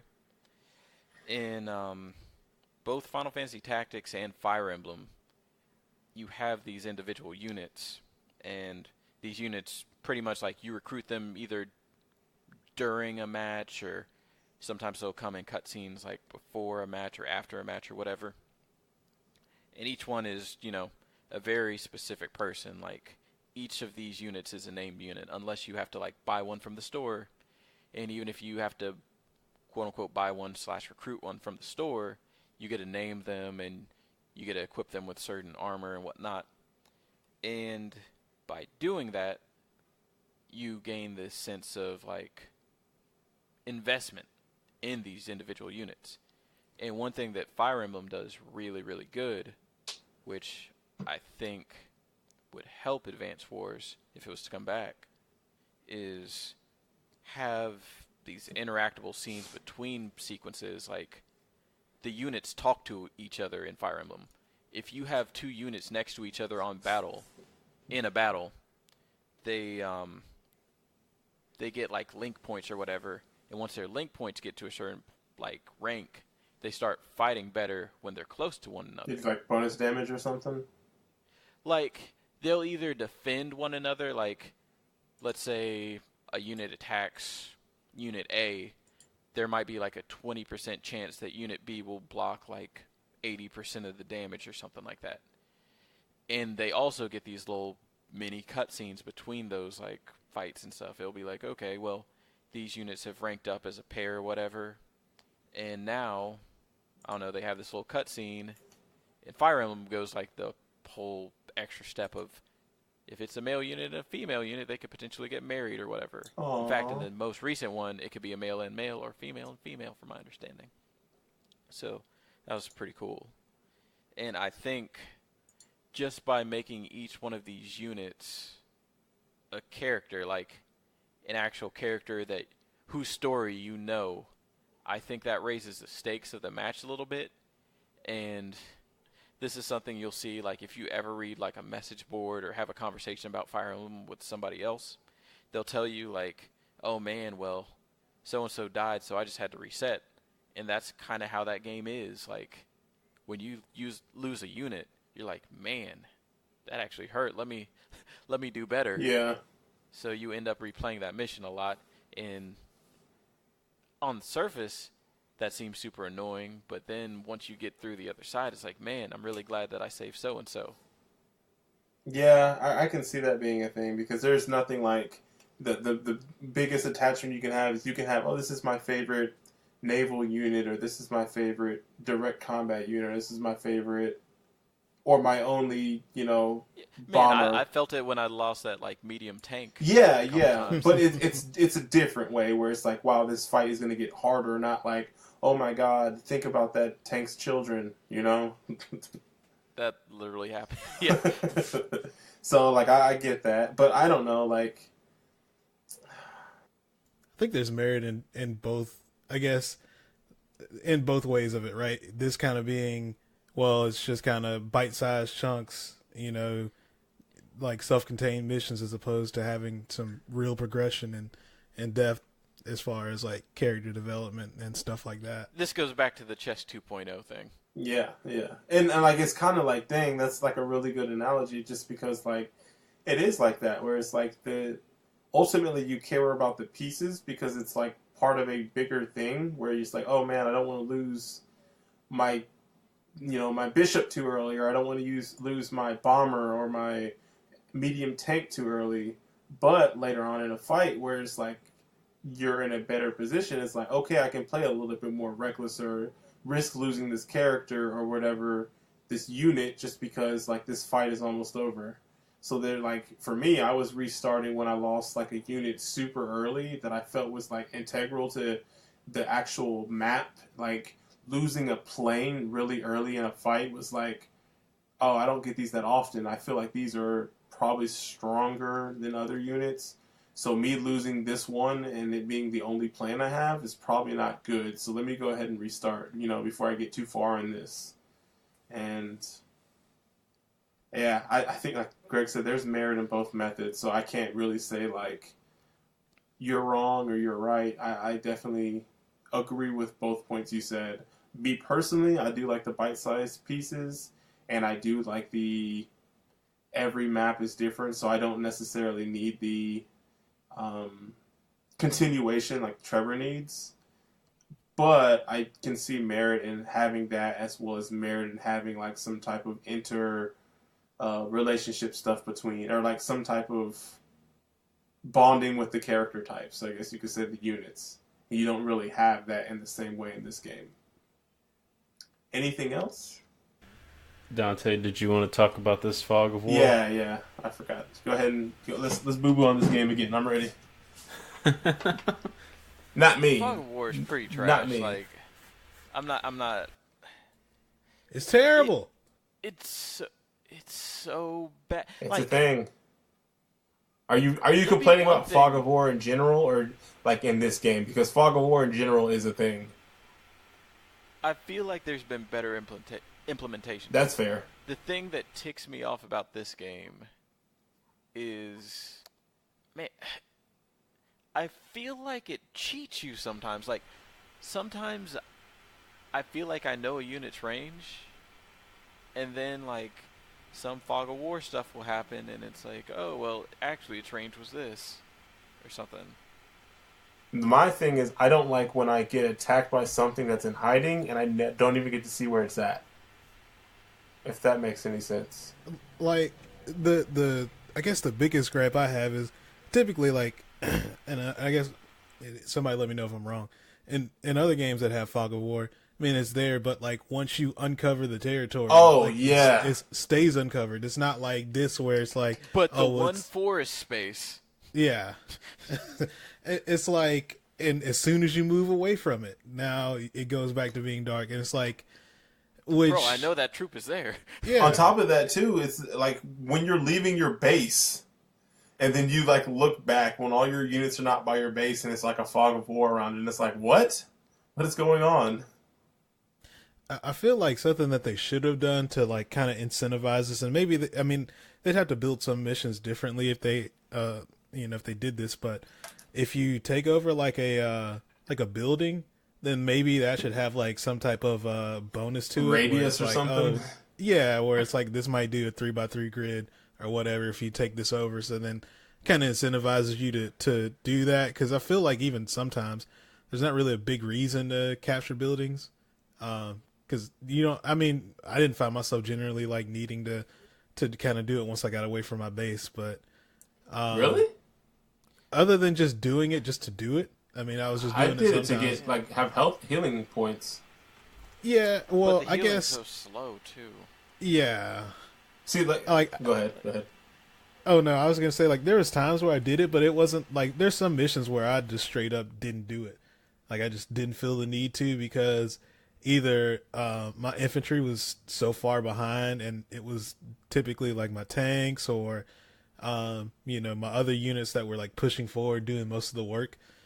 So I would only realistically I would only do it sometimes just like I said to kind of take up time. And also I think you get a defense bonus for being in like hanging around a building. So there was times where I would do it for that as well, but because I didn't know if that was dependent on if you took over the building. Nah, it wasn't dependent on if you took over. That's the other weird thing. Like you could be on an opponent's building or whatever, and you still get the same benefits. Like the only benefit of capturing is the +2, which I thought was weird. Like I figured if you captured a town, you think you'd have like a hometown advantage or whatever, but or even if you could like spawn units there, like you would think.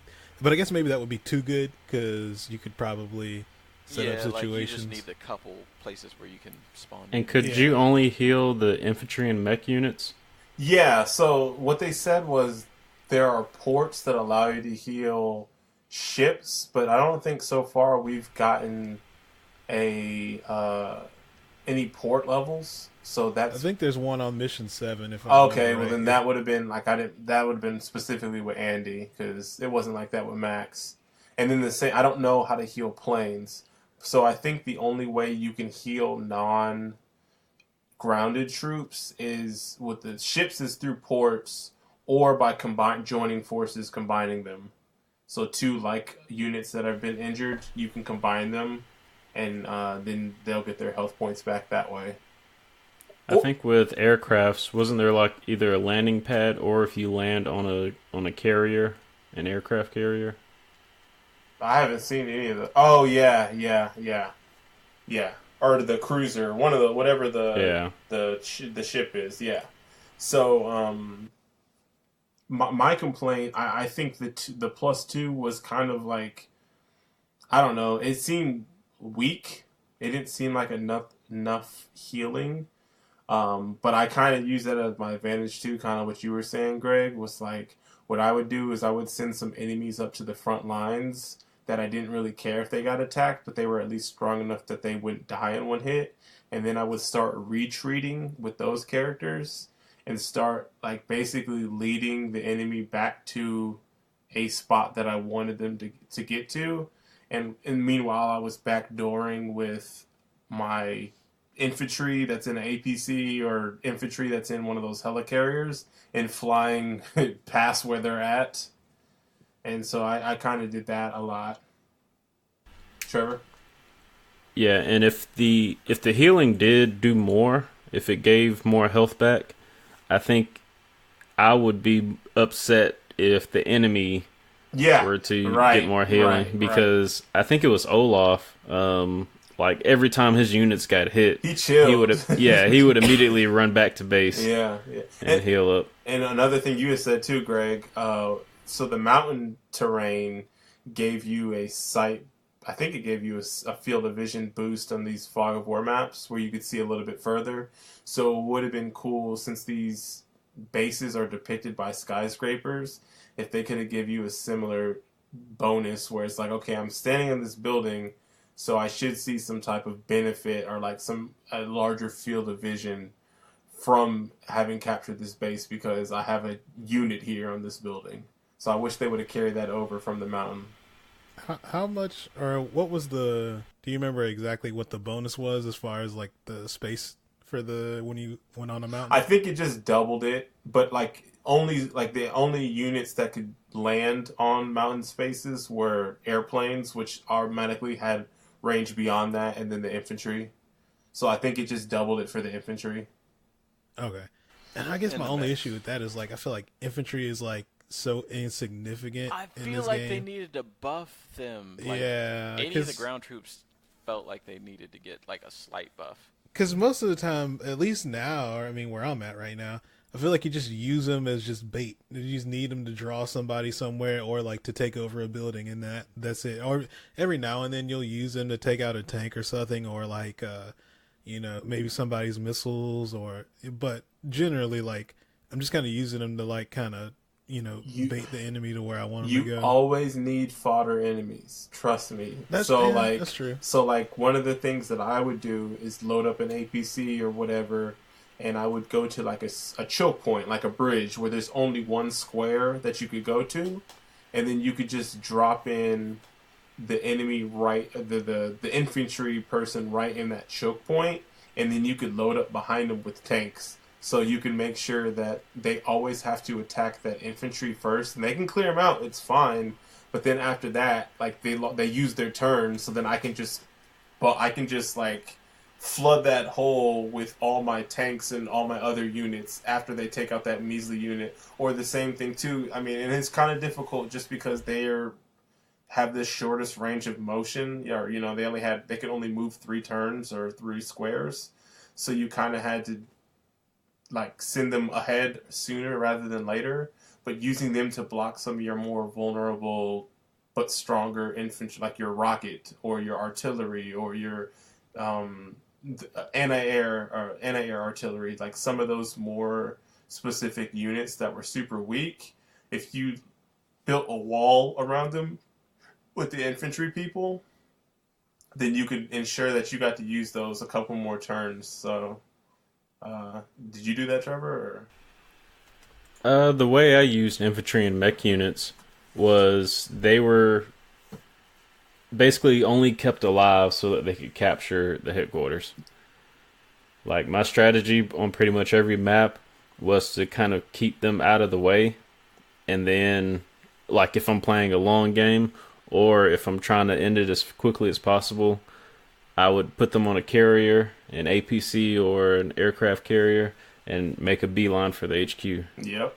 It was like, take as many people as I can with the tank, and then like, okay, I've killed enough enemies, time to shoot the infantry and take over the headquarters. That's my strategy. I didn't even use infantry for combat. Oh, I didn't use infantry. I used the mech dudes for combat to finish off tanks or whatever if I had to. I barely used them for combat. I used them to take bullets and to, like, I would use the infantry to capture bases because they're weak and they're like really can't fight anything except for other infantry. But the mech units, I would load those up in the APC or the helicarriers or whatever, and those were the ones that I carted around because they just had a little bit more firepower. But definitely on those levels that, like that one level I was telling you about with Max, where you have to capture 12 points. That map had two of those unit buildings. So every turn I would build an APC and either an infantry or a mech, and I would load them up together and drive them off. And then the next turn I would do the same exact thing because it was relatively inexpensive. So I was always guaranteed that I could afford to build that. So I had a whole bunch of mech dudes that I could use to build a barricade around my stronger units. I like this game. I'm not going to lie. It's pretty dope. Yeah. I mean, like... Pretty good. I'm See, I threw him right there. yeah, you threw me because I was about to say objection, but no, it's not what I expected, but that's in a good way. Like, there's definitely some things where it's like, man, like, why couldn't this thing be more like FTL or this thing be more like Into the Breach or whatever? But it's in its own way. There are things about this game that I do appreciate. There is more of a narrative to this game than those two games, so there is that going for it, even as minor as it is.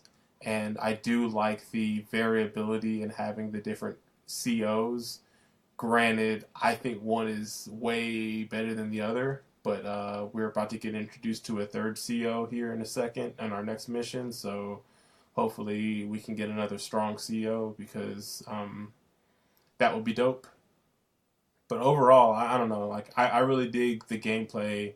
It's like scratching the itch of like what I want it to be. So I'm digging it, and I'm like, and I feel bad because I feel like I've said this for every game that we've had a series for, but I would be down to play some of the other iterations of this game, some of the future ones. And I was like thinking about that. And I was like, man, I said that for BioShock. I said that for Ace Attorney. I said that for Hotline Miami. You know, like I said it for all these other games. And the only one I even messed with so far is I started the original BioShock. Maybe played like 30 minutes and then I stopped. So I need to get better about that. So I do want to play some more Advance Wars, but who knows when it will be. It's almost like you like games. It's almost like that, but I just keep playing the same ones over and over again. Yeah, my goal is to have... We've been playing all these games that are like part of series. My goal is to, in my own time, to... And it sounds like a weak goal, but it's major for me, is to beat 2 of the games in the series.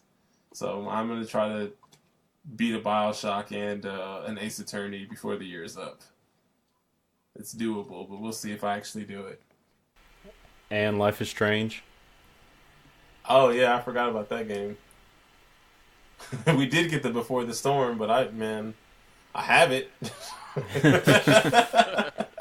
I was like, I'm gonna just wait till all the ones come out, all the chapters come out before I start playing, and then they did, and I still haven't played it. Oh, man. So, what do you think so far, Trevor? What's your opinion on this game? I like it. I probably would not have played it if it didn't get chosen. Is that it? You're not sad we're playing it? Like, oh, I mean, I'm not sad over playing it. It was just like, I like it, but I wouldn't have chosen it. And it's like, okay. No, it's just, I don't know, man. It's like all the games that I've played because I'm playing this on my DS Lite.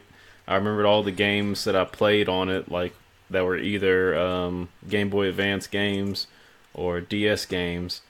And this, like back then, this definitely wouldn't have been one that I picked up. Like I heard about it and knew how much people liked it, but I haven't found that charm yet.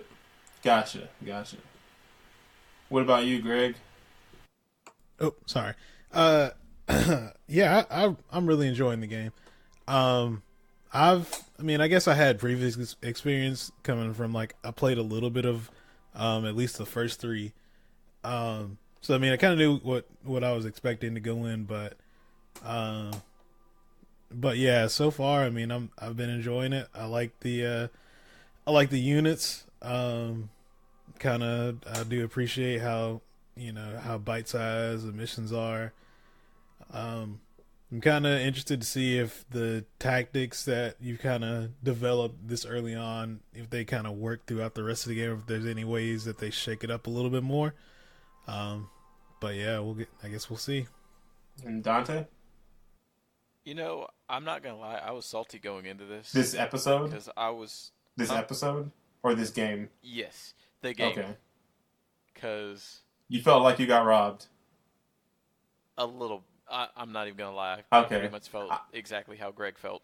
But I'm sorry you felt that way because it was kind of my fault for No. I mean, the poll is the poll. Yeah, no, not that part, but just like opening it up the way I did, so like people could put like we were like people could potentially vote twice, but nobody's gonna vote twice, and people did, and that's on me. So like I do feel a little bad about that because No, I mean, you discussed it with the group, yeah. so I mean, but yeah, like I wasn't happy about it going in, and took me a little bit past the tutorial to really even feel like I was starting to give the game a fair shake because I was really salty about the tutorial Mm-hmm.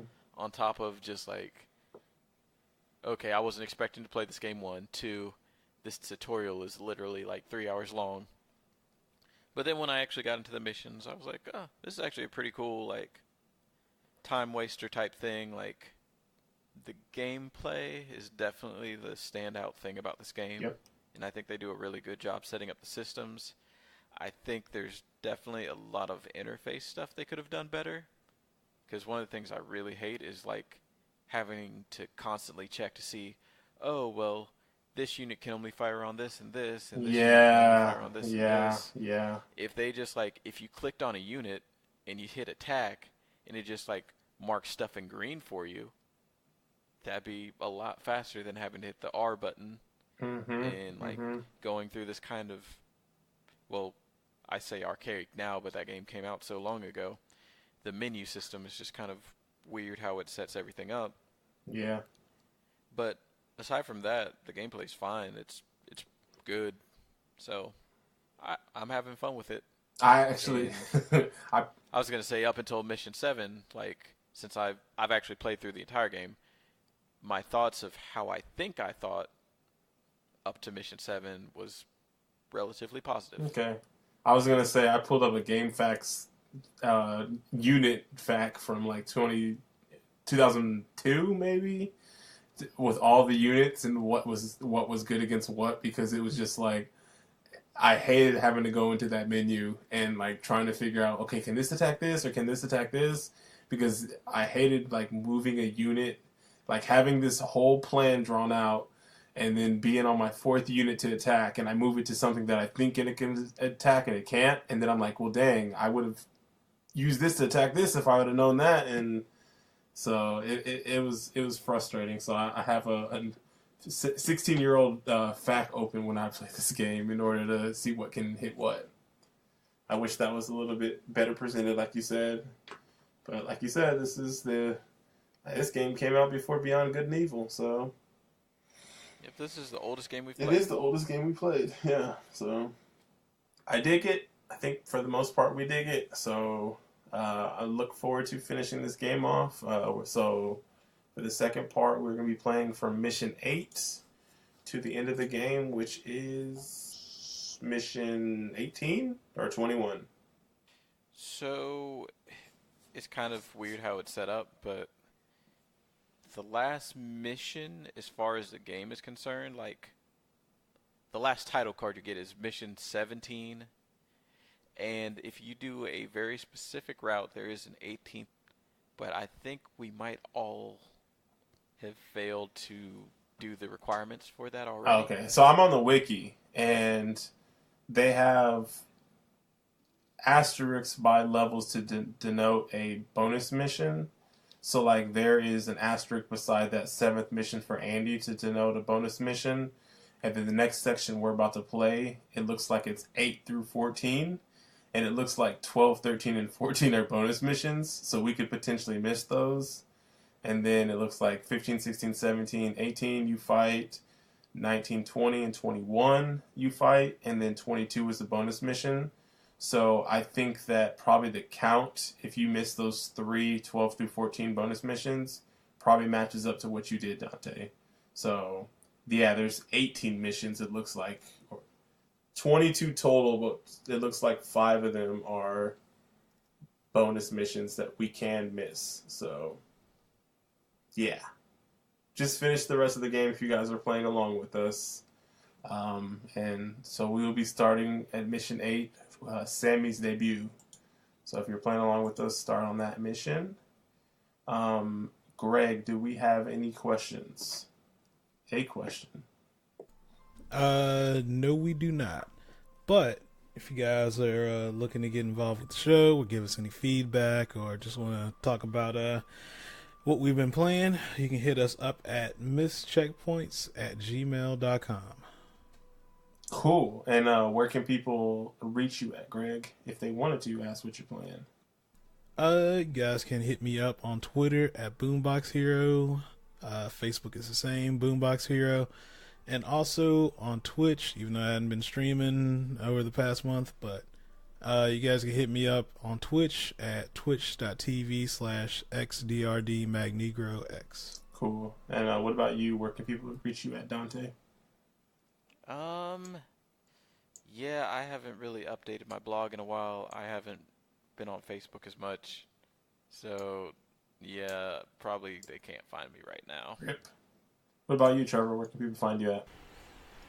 Well, I'll be adapting to daddy duties next couple of months, but most likely you might find me on PlayStation Network, Lyric Unsung, doing my daddy duties in God of War.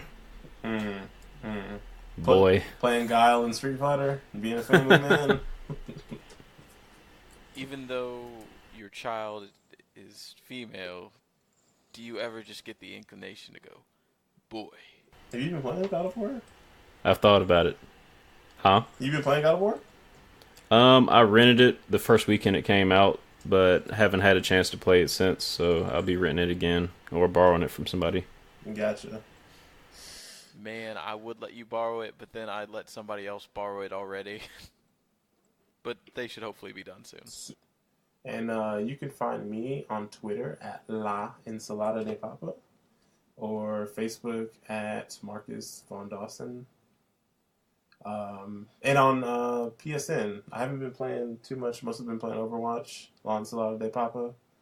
But really, I've been watching a lot of NBA playoffs and playing this game in the background, Advance Wars. So you probably won't be able to find me either. But good luck.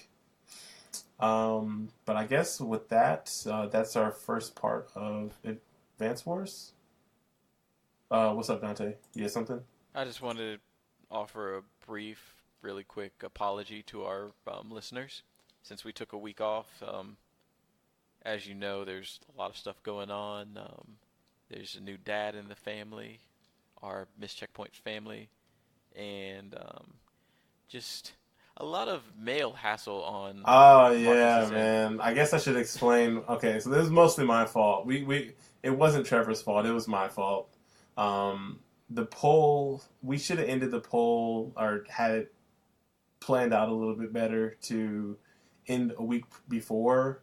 So the poll ends on a Sunday, and we pretty much give ourselves 2 weeks from that day in order to get the game. So I'm like, cool, I order it the very next day off of GameStop. GameStop, you can only buy it online. You can't buy it in stores. So it's like, no problem. And just to be on the safe side, I'll pay the $10 to get the 2-day shipping. So I end up spending like $32 total for the game. So I ordered on a Monday during the day, like in the morning. So I should get it no later than Wednesday, right? Wednesday rolls around. I've been checking the tracking stuff. Everything's coming up fine. About 7:30 my time in the morning. It says it's reached my facility. So I'm like, bet I'm going to get it that day when I get home from work. I get home from work, nothing. I check the tracking. The last update was that it arrived at the Kansas City arrival or facility, right? So I'm like, oh, well, maybe there was a mix-up or whatever. Maybe I'll just get it tomorrow, no biggie. I've had that happen before where I've paid 2-day shipping for something and it doesn't show up till the third day. So like, no biggie, fine. So I'm at work Thursday, and I'm like checking the tracking, and it hasn't been updated in a day, but it still says it's going to get delivered that day. So I'm like, okay, cool. Get home, nothing happened. I'm like, okay, what's going on? I'll give it one more day. So then I end up having something I got to do on Friday. So I get home, there's no game, and I get home kind of late. So at that point, I'm like, all right, well, no biggie. I'll just go by the UPS facility on Saturday and pick up my game. Wake up, do my thing, whatever, check, see their hours, their address. oh snap, they're closed on the weekend. So I'm like, damn, like if I had known that, I would have went to them on Thursday or something like that. So I placed some phone calls, and I just keep hearing, getting robot messages or speaking with robots about my issue. So I don't get to speak to another person till Monday, which is a full week after I order the game.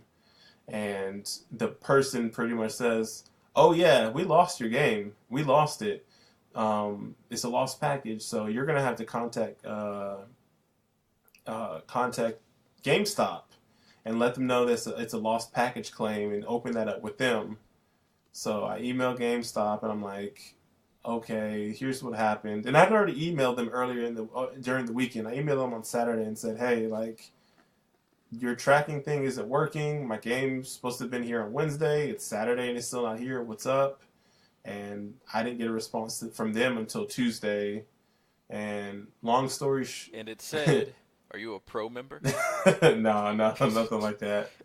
But basically, they asked me if I wanted a refund or for them to send me a new game, and I'm like, just refund me, please.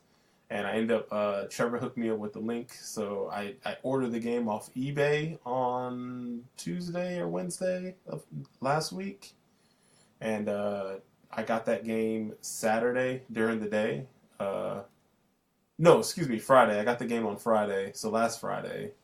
And the Friday of the week we were supposed to record. And I grinded through it, and I did the tutorial, and I did the tutorial all that day. And we at that point we had already decided that we weren't going to release an episode, and they were trying to scrape together a bonus episode for you guys for a different game, but things kind of fell through with Trevor having a whole ass kid brought into this world. So long story short, sorry about last week. It kind of threw off our groove, but be on the lookout for a bonus episode or two, or hopefully we'll start getting those off the ground. I know there's already one in the works, and hopefully we won't let it happen again. Or we'll at least make an announcement maybe next time. So it was a complete accident. It was mostly my fault, but our bad. So yeah, there's the story. Anything else, Dante?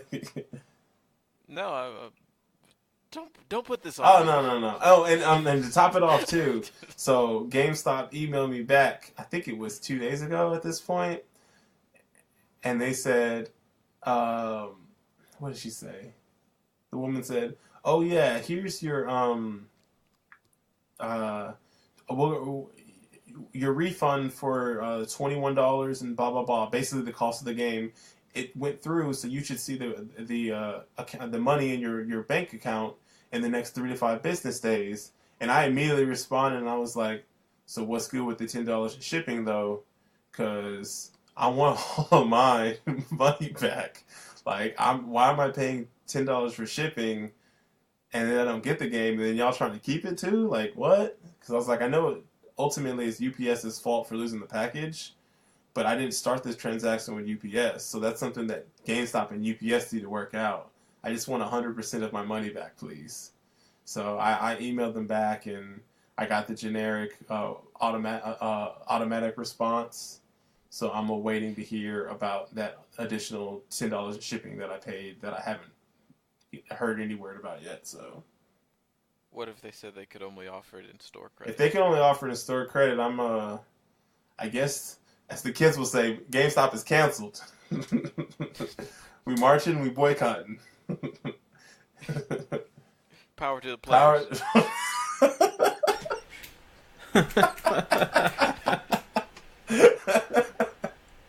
Yeah, basically, man.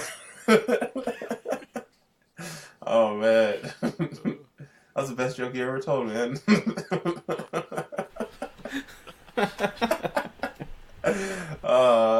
Well, yeah, with that, I don't think we have anything else, so I guess with that, we are Miss Checkpoints, and we're signing off. Peace.